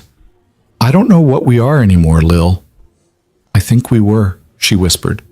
"I think we were becoming family, and that's why this hurts so much." She started crying then, and Gavin held her while she sobbed out all the complicated grief of losing someone who was still alive. Eventually, she fell asleep against his shoulder, exhausted by emotion. He tucked her into bed and gathered up the photos, unable to throw them away. Instead, he put them in a box and slid it under his own bed, out of sight, but not destroyed. That night, lying in the dark, Gavin let himself think about Vivian for the first time since she'd walked out. He imagined her in that massive penthouse she hated, alone with the weight of what she'd done. Part of him wanted to call her, to hear her voice, to understand why she'd thought keeping this secret was better than being honest. The larger part, the part that had to protect Lily, that had to maintain some dignity, knew that calling her would only make everything worse. His phone sat on the nightstand, dark and silent. Vivian hadn't called either. Maybe she was waiting for him to make the first move. Maybe she was respecting the distance he'd demanded. Maybe she'd already moved on, back to her billionaire life where janitors and their daughters were just a brief distraction. He hated that he didn't know which option hurt more. Friday morning brought the kind of crisp June sunshine that felt like mockery. Gavin dropped Lily at school and headed to work, grateful for the mindless routine of cleaning. He'd requested a floor assignment change and was now working the lower levels, far from the executive wing. He couldn't face that office, that desk, those windows where everything had started. Lou caught him at the diner that afternoon. Gavin had stopped going to their usual booth, unable to sit there without seeing Vivian across from him, but Lou cornered him at the counter anyway. "You look like hell," the old man said bluntly. "Thanks, Lou. Really needed that today." "Where's your friend? The fancy lady?" "She's not coming around anymore." Lou studied him with the shrewd eyes of someone who'd been watching human nature for 7 decades. "You have a fight? Something like that? You want to talk about it?" "Not particularly." "Good, because I don't want to hear it. But I will tell you this. Whatever happened, you look miserable, and I'm guessing she's miserable too. So the question is whether whatever she did is worth being this unhappy." "She lied to me, Lou. Big lie. The kind that makes you question everything." "Everyone lies, kid. The question is why they did it and what they do after they get caught." Lou poured him more coffee. "That woman looked at you and your girl like you hung the moon. I've seen a lot of people in love, and that's what I saw. People in love do stupid things sometimes. Doesn't mean they don't love you." The word love hit Gavin like a physical blow. He hadn't let himself think it, hadn't let himself consider that what he felt for Vivian might be deeper than friendship. But hearing it said out loud cracked something open in his chest. "It doesn't matter," he said roughly. "She broke trust. How do we come back from that? That's between you and her. But sitting here being miserable ain't helping anyone." Lou walked away to serve another customer, leaving Gavin alone with coffee that had gone cold and thoughts he didn't want to examine. The breaking point came on Saturday afternoon. Lily had been in her room all morning, and when Gavin knocked to ask about lunch, she told him to come in.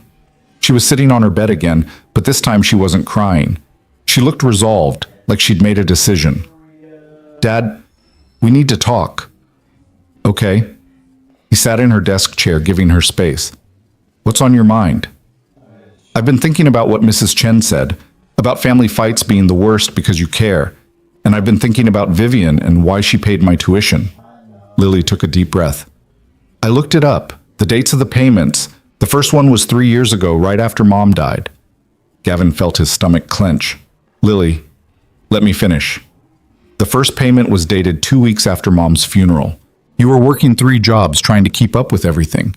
I was falling apart at school, and somehow, someone who didn't know us at all decided to help." She looked at him with those 2 wise eyes. "Dad, she didn't know us then. She wasn't buying our friendship because we didn't have a friendship. She just saw a family that was drowning and threw us a rope." The logic was so clear, so painfully obvious now that Lily had laid it out.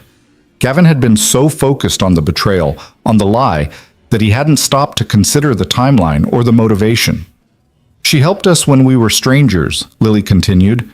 "And then later, when we became friends, she was probably terrified to tell us because she didn't want us to think it was about money. She didn't want us to feel like we owed her." Lily's voice wavered. "I'm still mad that she lied. I'm still hurt. But Dad, I think maybe she lied because she loved us, not because she was using us. But when did you get so smart?" "I've always been smart. You just don't always listen when I'm right." She gave him a watery smile. "I looked at all the photos again, every single one. And you know what I saw?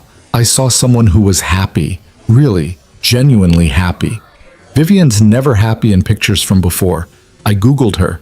She always looks like she's performing, but in our pictures, she looks real." Gavin's throat was tight. "What are you saying, Lil?" "I'm saying I miss her. I'm saying I think she made a mistake, but it came from a good place. And I'm saying that if we don't at least try to fix this, we're going to regret it." Lily wiped her eyes. "I don't want to lose her, Dad. I know I said I hated her, and I know she messed up, but I don't want to lose her. Do you?" The question hung in the air, demanding honesty. Gavin thought about Vivian's laugh, her terrible skee-ball trash talk, the way she'd cried watching Lily win first place. He thought about her face in that office the first night, so desperately lonely. He thought about how she'd looked at him and Lily like they were miracles she couldn't quite believe were real. "No," he admitted, "I don't want to lose her either." "Then we need to talk to her. Really talk. Not yell, not accuse. Actually listen to what she has to say." Lily stood up with the determination of someone who'd made up her mind. I'm not saying we just forgive her and pretend nothing happened, but I think we owe it to ourselves, and to her, to at least hear her out. Gavin looked at his 12-year-old daughter and wondered when exactly she'd become wiser than him. You're right. You're absolutely right. I know. So can we go see her? Now? Before we lose our nerve? The thought of showing up at Vivian's penthouse unannounced filled Gavin with equal parts terror and hope. But Lily was right. If they didn't do this now, the hurt would calcify into something permanent. Yeah, he said. Let's go. The building where Vivian lived was exactly what Gavin expected. All glass and steel and doormen in uniforms. The kind of place where his Honda Civic looked like a mistake in the parking garage. The lobby had marble floors that echoed and artwork that probably cost more than his annual salary. The doorman looked at them with thinly veiled suspicion until Gavin explained they were there to see Ms. Hart. Is she expecting you? No, but please tell her Gavin and Lily Brooks are here. She'll want to see us. The doorman made a call, speaking too quietly for them to hear. When he hung up, he looked surprised. 42nd floor, elevators to your left. The ride up was silent, Gavin's heart hammering against his ribs. Lily gripped his hand, her palms sweaty. When the elevator doors opened directly into Vivian's penthouse, they stepped into a space that was beautiful and sterile and profoundly sad. Exactly the kind of place someone lived when they'd given up on being happy. Vivian stood in the middle of her living room, and the sight of her made Gavin's chest constrict. She looked terrible, hair unwashed, wearing sweatpants and an old t-shirt that might have been the Cubs shirt he'd given her, eyes swollen from crying. She'd clearly been living in her own private hell for the past week. You came, she whispered, like she couldn't quite believe it. We came, Lily said. Her voice was steady, but she hadn't let go of Gavin's hand.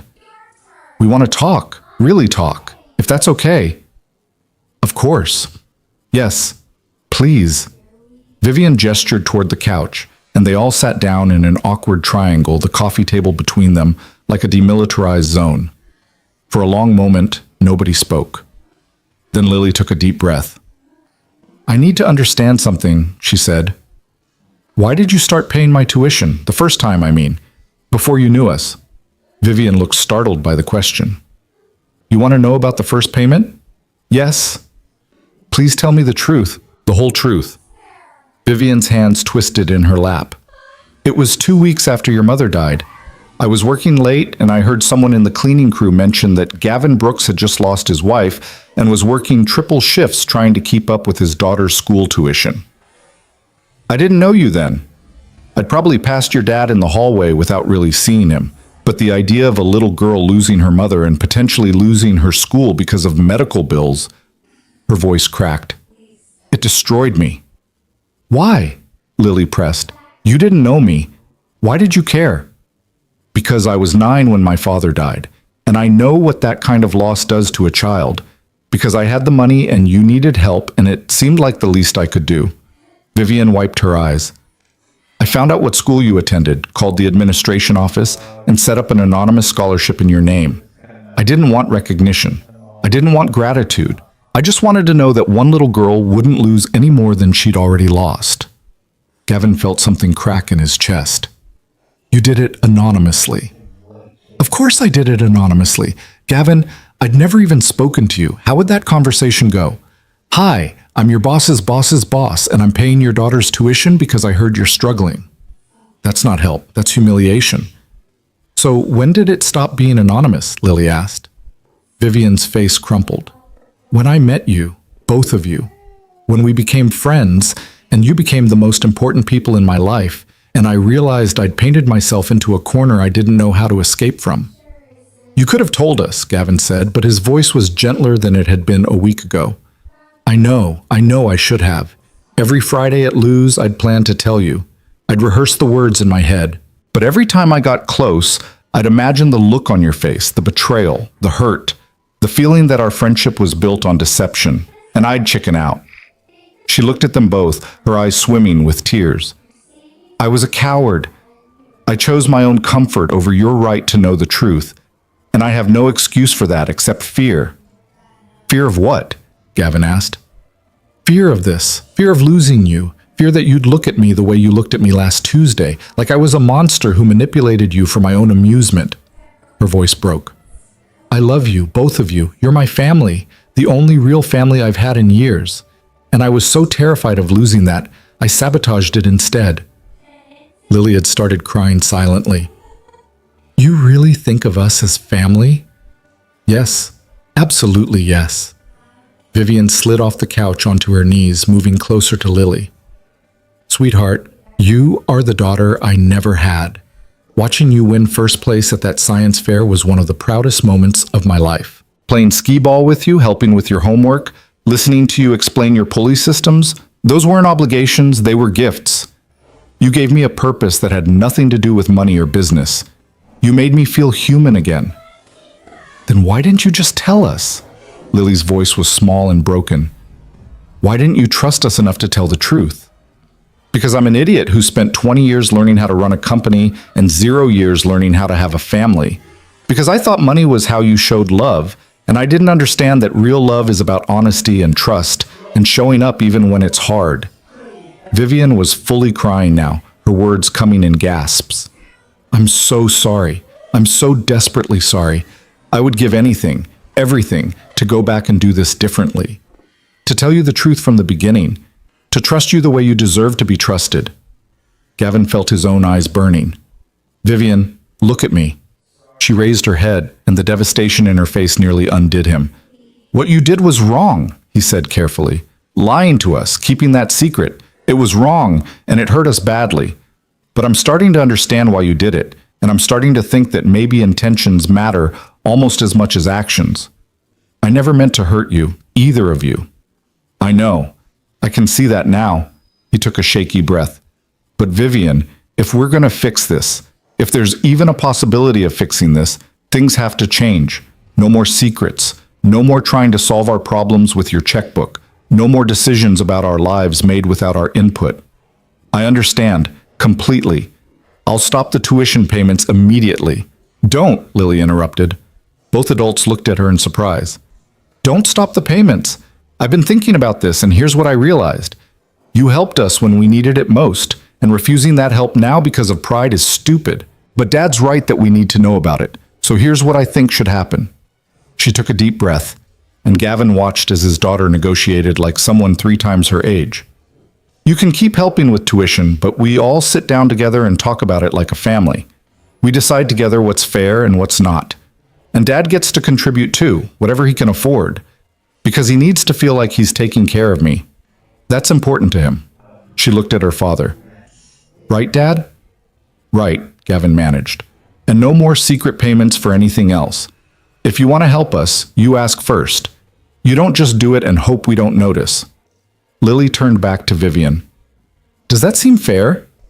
Vivian was staring at Lily like she was witnessing a miracle. "That seems more than fair. That seems generous beyond anything I deserve." "It's not about what you deserve," Lily said with devastating honesty. "It's about what we need, and we need you. We need you to be in our lives, but we need you to be honest. Can you do that?" "Yes, I promise. No more secrets." Vivian wiped her eyes. Is it okay if I hug you?"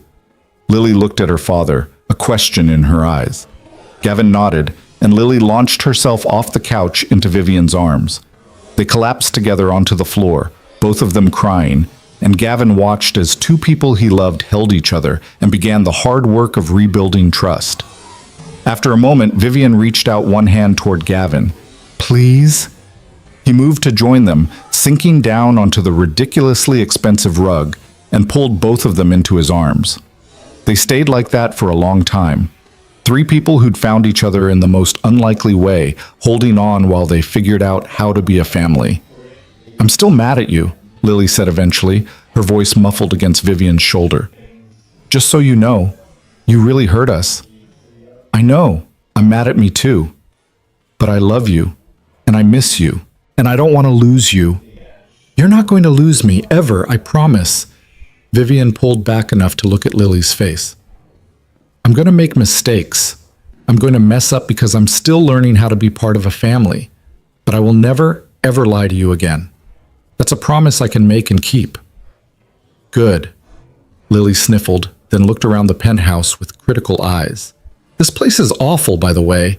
It's like living in a museum where everything's too expensive to touch. Vivian laughed, startled and genuine. It really is, isn't it? You should come stay at our place more often. It's not fancy, but at least it feels like a home.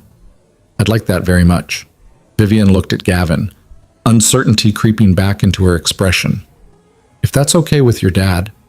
Gavin met her eyes and saw everything he needed to see. Genuine remorse, desperate hope, love that was messy and real and nothing like the polished version of herself she showed the world. He thought about Lou's question, about whether what she'd done was worth being this unhappy. He thought about Lily's wisdom, about family fights being the worst because you cared. He thought about Sarah's advice to ask if something made him feel more human or less. Forgiving Vivian, trusting her again, letting her back into their lives. It was risky and complicated and would require work from all of them, but it made him feel more human, not less. It's more than okay, he said. But Vivian, I need you to understand something. This can't be about you trying to buy your way into our lives or trying to save us. This has to be about real partnership, real family. That means you let us help you too. It means you stop trying to be perfect and let yourself be messy and human and flawed. I can do that. I want to do that. She looked between them. I've been doing a lot of thinking this week about what matters, about what I want my life to look like. I met with my board.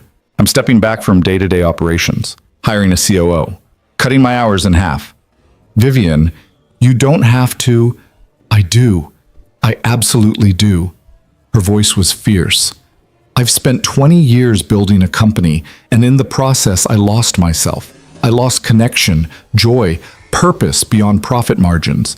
You two showed me what I was missing. I'm not giving that up again. Not for anything.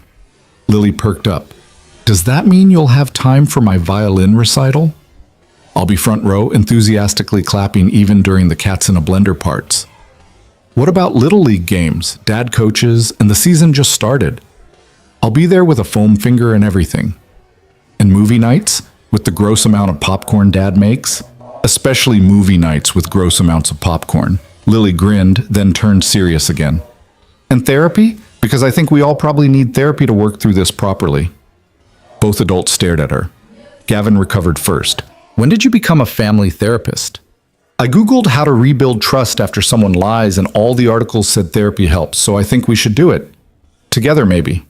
Family therapy. She looked between them. Is that weird? Is that pushing too hard?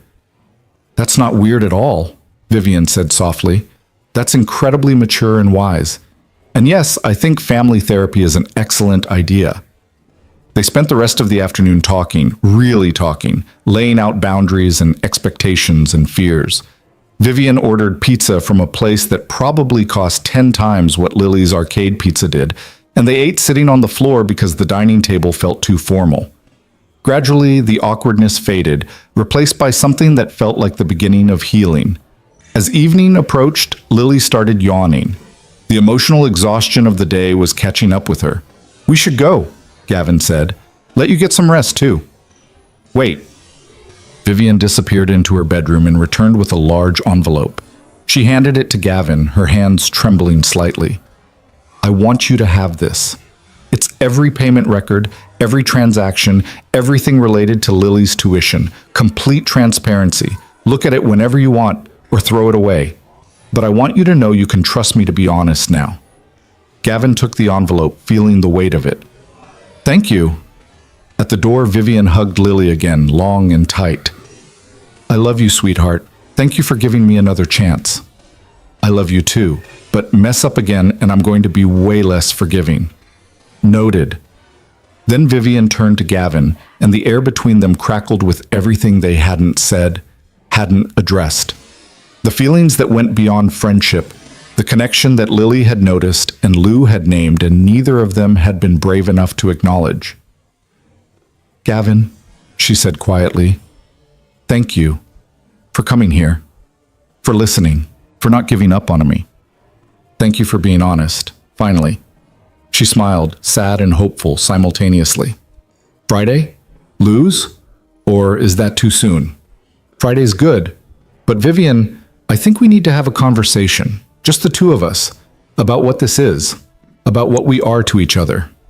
Something flickered in her eyes, fear and hope warring for dominance. I'd like that. In the car on the way home, Lily was quiet for a long time before saying, "You like her, don't you, Dad? Like more than friends?" There was no point in lying to her. "Yeah, I think I do. And she likes you the same way. I could tell." "Maybe. Probably. I don't know." He gripped the steering wheel tighter. "Is that okay with you? If something developed between us?" Lily was quiet, thinking it through with her characteristic seriousness.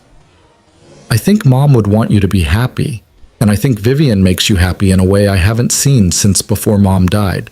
So yeah, it's okay with me, as long as you promise to be honest with each other, and with me." "I promise." "Good." She leaned her head against the window. "We're going to be okay, aren't we? All three of us?" "Yeah, Pumpkin. I think we are." Friday arrived with the kind of anticipation that made Gavin's stomach flip. He dropped Lily at her grandmother's. She'd insisted on giving them space for their conversation, and headed to Lou's early. Vivian was already there, sitting in their usual booth, wearing jeans and that Cubs shirt and looking nervous in a way that made her seem younger. "Hey," she said when he slid in across from her. "Hey." Lou appeared with coffee and a knowing look. "You two work out your fight?" "Getting there," Gavin said. "Good. About time. I was tired of you both moping around like tragedy cases." He poured coffee and disappeared, leaving them in privacy. Vivian wrapped her hands around her mug, a gesture Gavin had come to recognize as her gathering courage. "I've been practicing what to say all week. Wrote it down, memorized it. But now that you're here, all those perfect words are gone. So just say the imperfect ones." She smiled. "The imperfect ones. Okay." She took a breath. "Gavin, somewhere between that first night in my office and Lily's science fair and Sunday movie marathons, I fell in love with you. With both of you, but also specifically with you. And I've been terrified to say it because I thought maybe you just saw me as a friend, or maybe you could never see me as anything else because of the money difference, or because I'm broken, or because I messed everything up so badly." Gavin's heart was hammering. "You're not broken." "I'm a little broken, but I'm working on it. With therapy, like Lily suggested, and with the changes I'm making at work, and with trying to learn how to be a person instead of a CEO." She met his eyes. "But mostly with you. You make me want to be better. You make me believe I can be better. Vivian, let me finish, please." Her voice shook.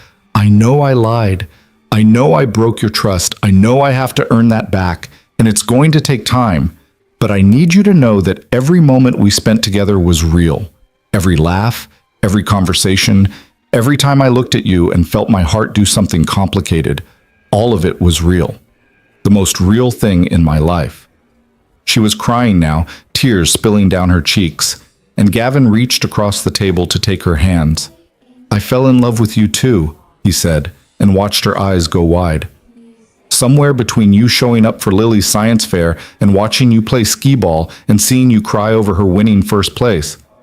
I fell in love with this brilliant, complicated woman who was learning how to be human again, who was brave enough to admit she was lonely and ask for help. Gavin, but you're right that we need time. We need to rebuild trust, establish new patterns, figure out how to do this in a way that's healthy for all three of us. I'm not ready to jump into something romantic when we're still healing from everything that happened." Vivian nodded, swiping at her tears. "That's fair. That's more than fair. So what do? We take it slow. We keep being honest. We go to therapy like Lily suggested. We show up for each other, and we see where it leads." He squeezed her hands. "I'm not going anywhere, Vivian. Neither is Lily. We're in this together, but we're doing it right this time." "Right this time?" she echoed. "I can do that. Slow and honest and together." They sat there holding hands across the table, and Gavin felt something settle in his chest. Not resolution exactly, but the beginning of it. The start of something new built on a foundation of honesty instead of secrets. "Can I ask you something?" Vivian said. "What happens now? I mean, practically. Do I keep coming to Friday dinners? Do I back off and give you space? What do you need from me? I need you to show up, consistently. Be part of our lives in real daily ways, not just the fun parts, birthday parties and science fairs, but the boring parts too. Homework help and grocery shopping and the mundane stuff that makes up actual life. I can do that. I want to do that. And I need you to let us be part of your life too, really part of it. Let us see you struggle. Let us help when you're overwhelmed. Stop trying to be perfect. That's going to be harder. I've spent a long time pretending I have everything under control. I know, but that's where the therapy comes in. He smiled. We're all going to be a mess together. At least we'll be an honest mess. She laughed, and the sound was lighter than anything he'd heard from her in weeks. An honest mess. I like that. They talked for 2 more hours, mapping out what the next few months might look like. Vivian would come to dinner twice a week. They'd start family therapy the following Tuesday. She'd attend Lily's violin recital and Gavin's Little League games. They'd take things day by day, rebuilding trust through small, consistent actions instead of grand gestures. When they finally left Lou's, the sun was setting, painting the Chicago sky in shades of orange and pink. They stood on the sidewalk, and Vivian looked at him with a question in her eyes. Can I hug you? Yeah, you can hug me. She stepped into his arms, and Gavin held her close, feeling her heartbeat against his chest. It wasn't romantic exactly. Too much healing still needed to happen for that.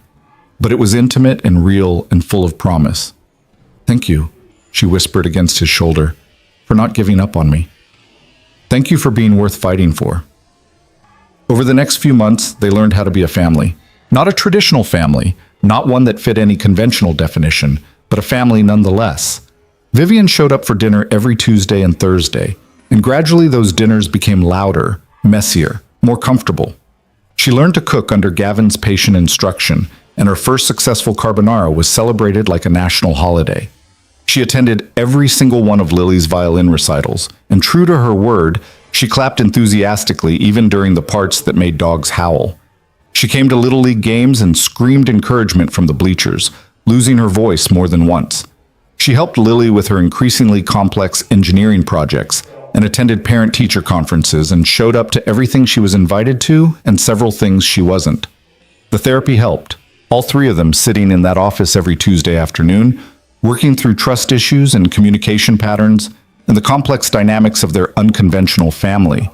Lily talked about her fear of losing another parent, about feeling caught between loyalty to her mother's memory and love for Vivian. Vivian talked about her terror of vulnerability, about years of equating love with transaction.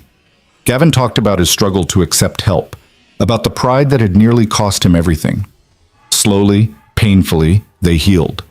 Vivian's transformation at work became the stuff of legend. She hired an exceptional COO and actually delegated, cutting her hours from 80 a week to a sane 40. She started taking weekends off, really off, with her phone silenced and her email unread. The board was skeptical at first, convinced the company would collapse without her constant oversight. Instead, Apex thrived. Turned out that a CEO who was rested, happy, and actually present in meetings made better decisions than one who was exhausted and miserable. She reconnected with her brothers too, a tentative process that started with emails and progressed to phone calls and eventually to a weekend visit where Gavin and Lily met her family. Her brothers were wary at first, protective of their sister who'd pushed them away for so long. But Lily won them over within an hour, and by the end of the weekend her youngest brother was teaching Lily card tricks, while her middle brother grilled Gavin about his intentions. You make her laugh, her oldest brother told Gavin quietly. I haven't heard her laugh like that since before our dad died. Whatever you're doing, keep doing it. The first time Vivian stayed over on a non-crisis night, it was because they'd been up late watching movies and Lily had fallen asleep between them on the couch. Gavin carried his daughter to bed, and when he came back, Vivian was cleaning up popcorn bowls with the comfortable ease of someone who'd done it 100 times.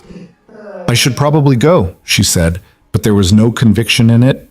Or you could stay, sleep in the guest room. He paused. Which I guess is still technically Lily's room, but we could make up the couch. The couch is fine, she smiled. Better than fine, actually. It's perfect. That became the new pattern. Some nights she went home to her penthouse, which she'd gradually made more comfortable, filling it with photos and warmth. But more often, she stayed, sleeping on the couch or in the guest room they eventually set up properly, becoming part of the fabric of their daily lives. The first kiss happened on a Saturday in late October. They'd taken Lily to a pumpkin patch, and Lily had run ahead with some school friends, leaving Gavin and Vivian walking through rows of orange globes under a brilliant autumn sky. "I'm happy," Vivian said suddenly. "Right now, in this moment, I'm genuinely happy." "Is that okay to say?" "It's more than okay. It's everything." Gavin stopped walking and she turned to face him. "Vivian, I think I've been in love with you since you beat Lily at skee ball and did that ridiculous victory dance, and I'm tired of pretending I don't want more than friendship." "How much more?" Her voice was barely a whisper. "All of it. Everything. The whole messy, complicated, beautiful thing." He cupped her face in his hands. "But only if you're ready.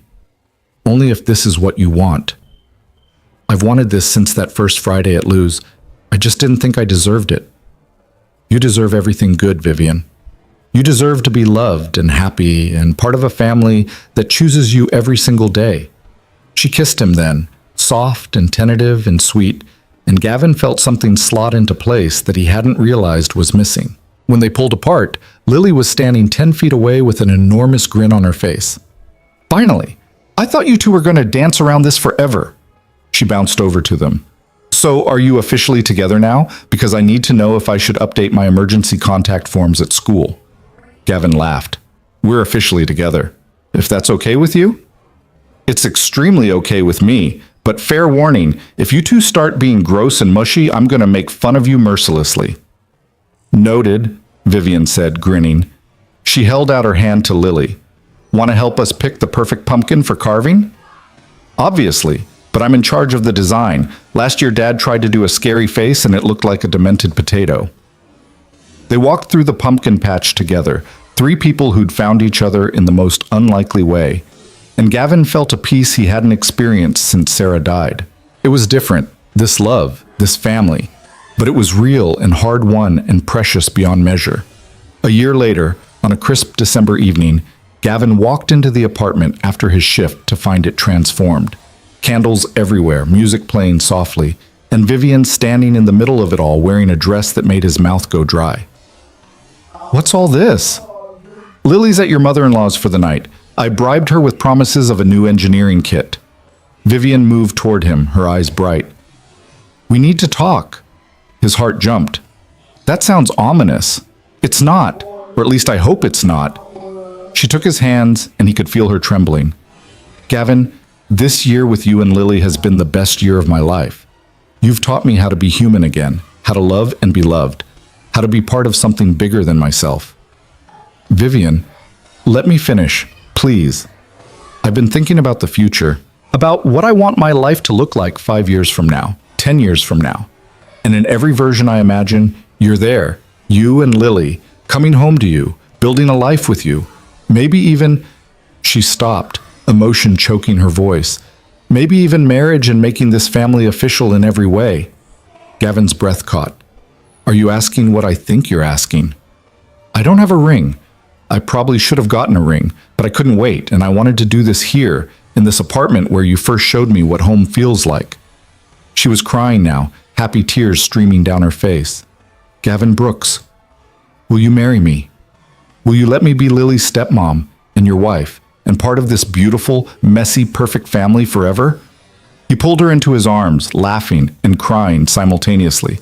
"Yes, absolutely yes, 1,000 times yes." They kissed, deep and full of promise, and Gavin thought about that night in Vivian's office when he'd found her broken and alone. He thought about the journey they'd traveled, the mistakes, the forgiveness, the hard work of building trust. He thought about Sarah, who'd made him promise to find happiness again, and sent a silent thank you to wherever she was. "I love you," he told Vivian. "I love you so much it scares me sometimes." "I love you too. You and Lily. My family." They spent the evening planning, dreaming out loud about the future. A small wedding, just family and close friends. Maybe moving to a bigger place where they could all have their own space. Definitely keeping Friday pancakes at Lou's as a permanent tradition. When Lily came home the next morning, they sat her down together. "We have some news," Gavin started. "You're getting married," Lily shrieked before he could finish. "I knew it. Mrs. Chen owes me $5. I bet her you'd be engaged by New Year's." "You bet on us?" Vivian asked, amused. "Obviously. You two are disgustingly in love. Everyone can see it."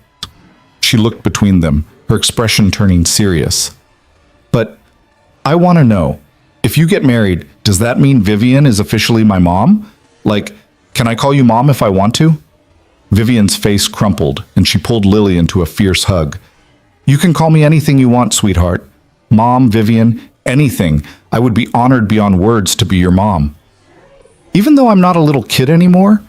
Even though I'm going to be a teenager soon and probably drive you crazy? Especially then. That's when you'll need me most." Lily hugged her tighter. "I love you, Mom." The word hung in the air, precious and perfect. Gavin watched his daughter and his future wife hold each other and felt his heart expand to accommodate this impossible, beautiful reality. 6 months later, on a perfect June afternoon, they gathered in Lou's diner for the wedding reception. The ceremony had been small, just family and a handful of close friends, but the reception was exactly what they wanted. Lou had closed the diner for the day and decorated with string lights and flowers, and the same booths where they'd shared so many Friday pancakes were now filled with people celebrating their union. Vivian's brothers gave speeches that made everyone cry and laugh. Lily served as maid of honor and delivered a toast that had the whole room in tears, talking about how Vivian had taught her that family wasn't just about blood, but about choosing to show up for each other every single day. Sarah's parents were there too, beaming from their table, having welcomed Vivian into the family with open arms. Her mother-in-law had pulled Gavin aside before the ceremony. "Sarah would be so happy," she'd said. "She'd be so proud of you for opening your heart again, for giving Lily another mother to love her." As the evening wound down and guests started leaving, Gavin found himself alone with Vivian for a moment. She'd kicked off her heels and was barefoot in her wedding dress, eating a piece of Lou's famous chocolate cake. "Happy?" he asked. "Deliriously, impossibly, more than I ever thought possible." She leaned against him. "Thank you for finding me that night. Thank you for not walking past my office. Thank you for knocking. Thank you for letting me in." They watched Lily dance with Vivian's youngest brother, her laughter bright and free, and Gavin marveled at how far they'd all come. From that first terrible night to this perfect moment, it had been hard and messy and complicated, but it had been worth every struggle. "You know what I realized?" Vivian said softly. "I spent 20 years trying to buy happiness, building an empire, accumulating wealth, thinking if I just made enough money, achieved enough success, I'd finally feel complete. And all along, what I needed was this: human connection, love, family. Things you can't buy, only build." "You built it," Gavin said, "with honesty and hard work and showing up even when it scared you. We built it together, all three of us." As the last guest filtered out and Lou started cleaning up despite their protests, Gavin pulled Vivian onto the small dance floor for one last dance. No music played, but they swayed together anyway, Lily joining them in the middle, the three of them moving in their own rhythm. "This is it, isn't it?" Vivian whispered. "This is what happiness actually looks like." "Yeah," Gavin said, holding his family close. "This is it." And in that moment, in a diner in Rogers Park, where everything had begun, surrounded by the people they loved, they were complete. Not perfect. They'd still make mistakes, still struggle, still have hard days. But they'd face them together, with honesty and love and the unshakable knowledge that they'd found something precious. They'd found home. And home, it turned out, wasn't a place or a bank account or a penthouse view. Home was a janitor who knew how to see people, a brilliant girl who understood that family was about choice, and a lonely billionaire who'd finally learned that the best things in life couldn't be bought, only earned one honest moment at a time.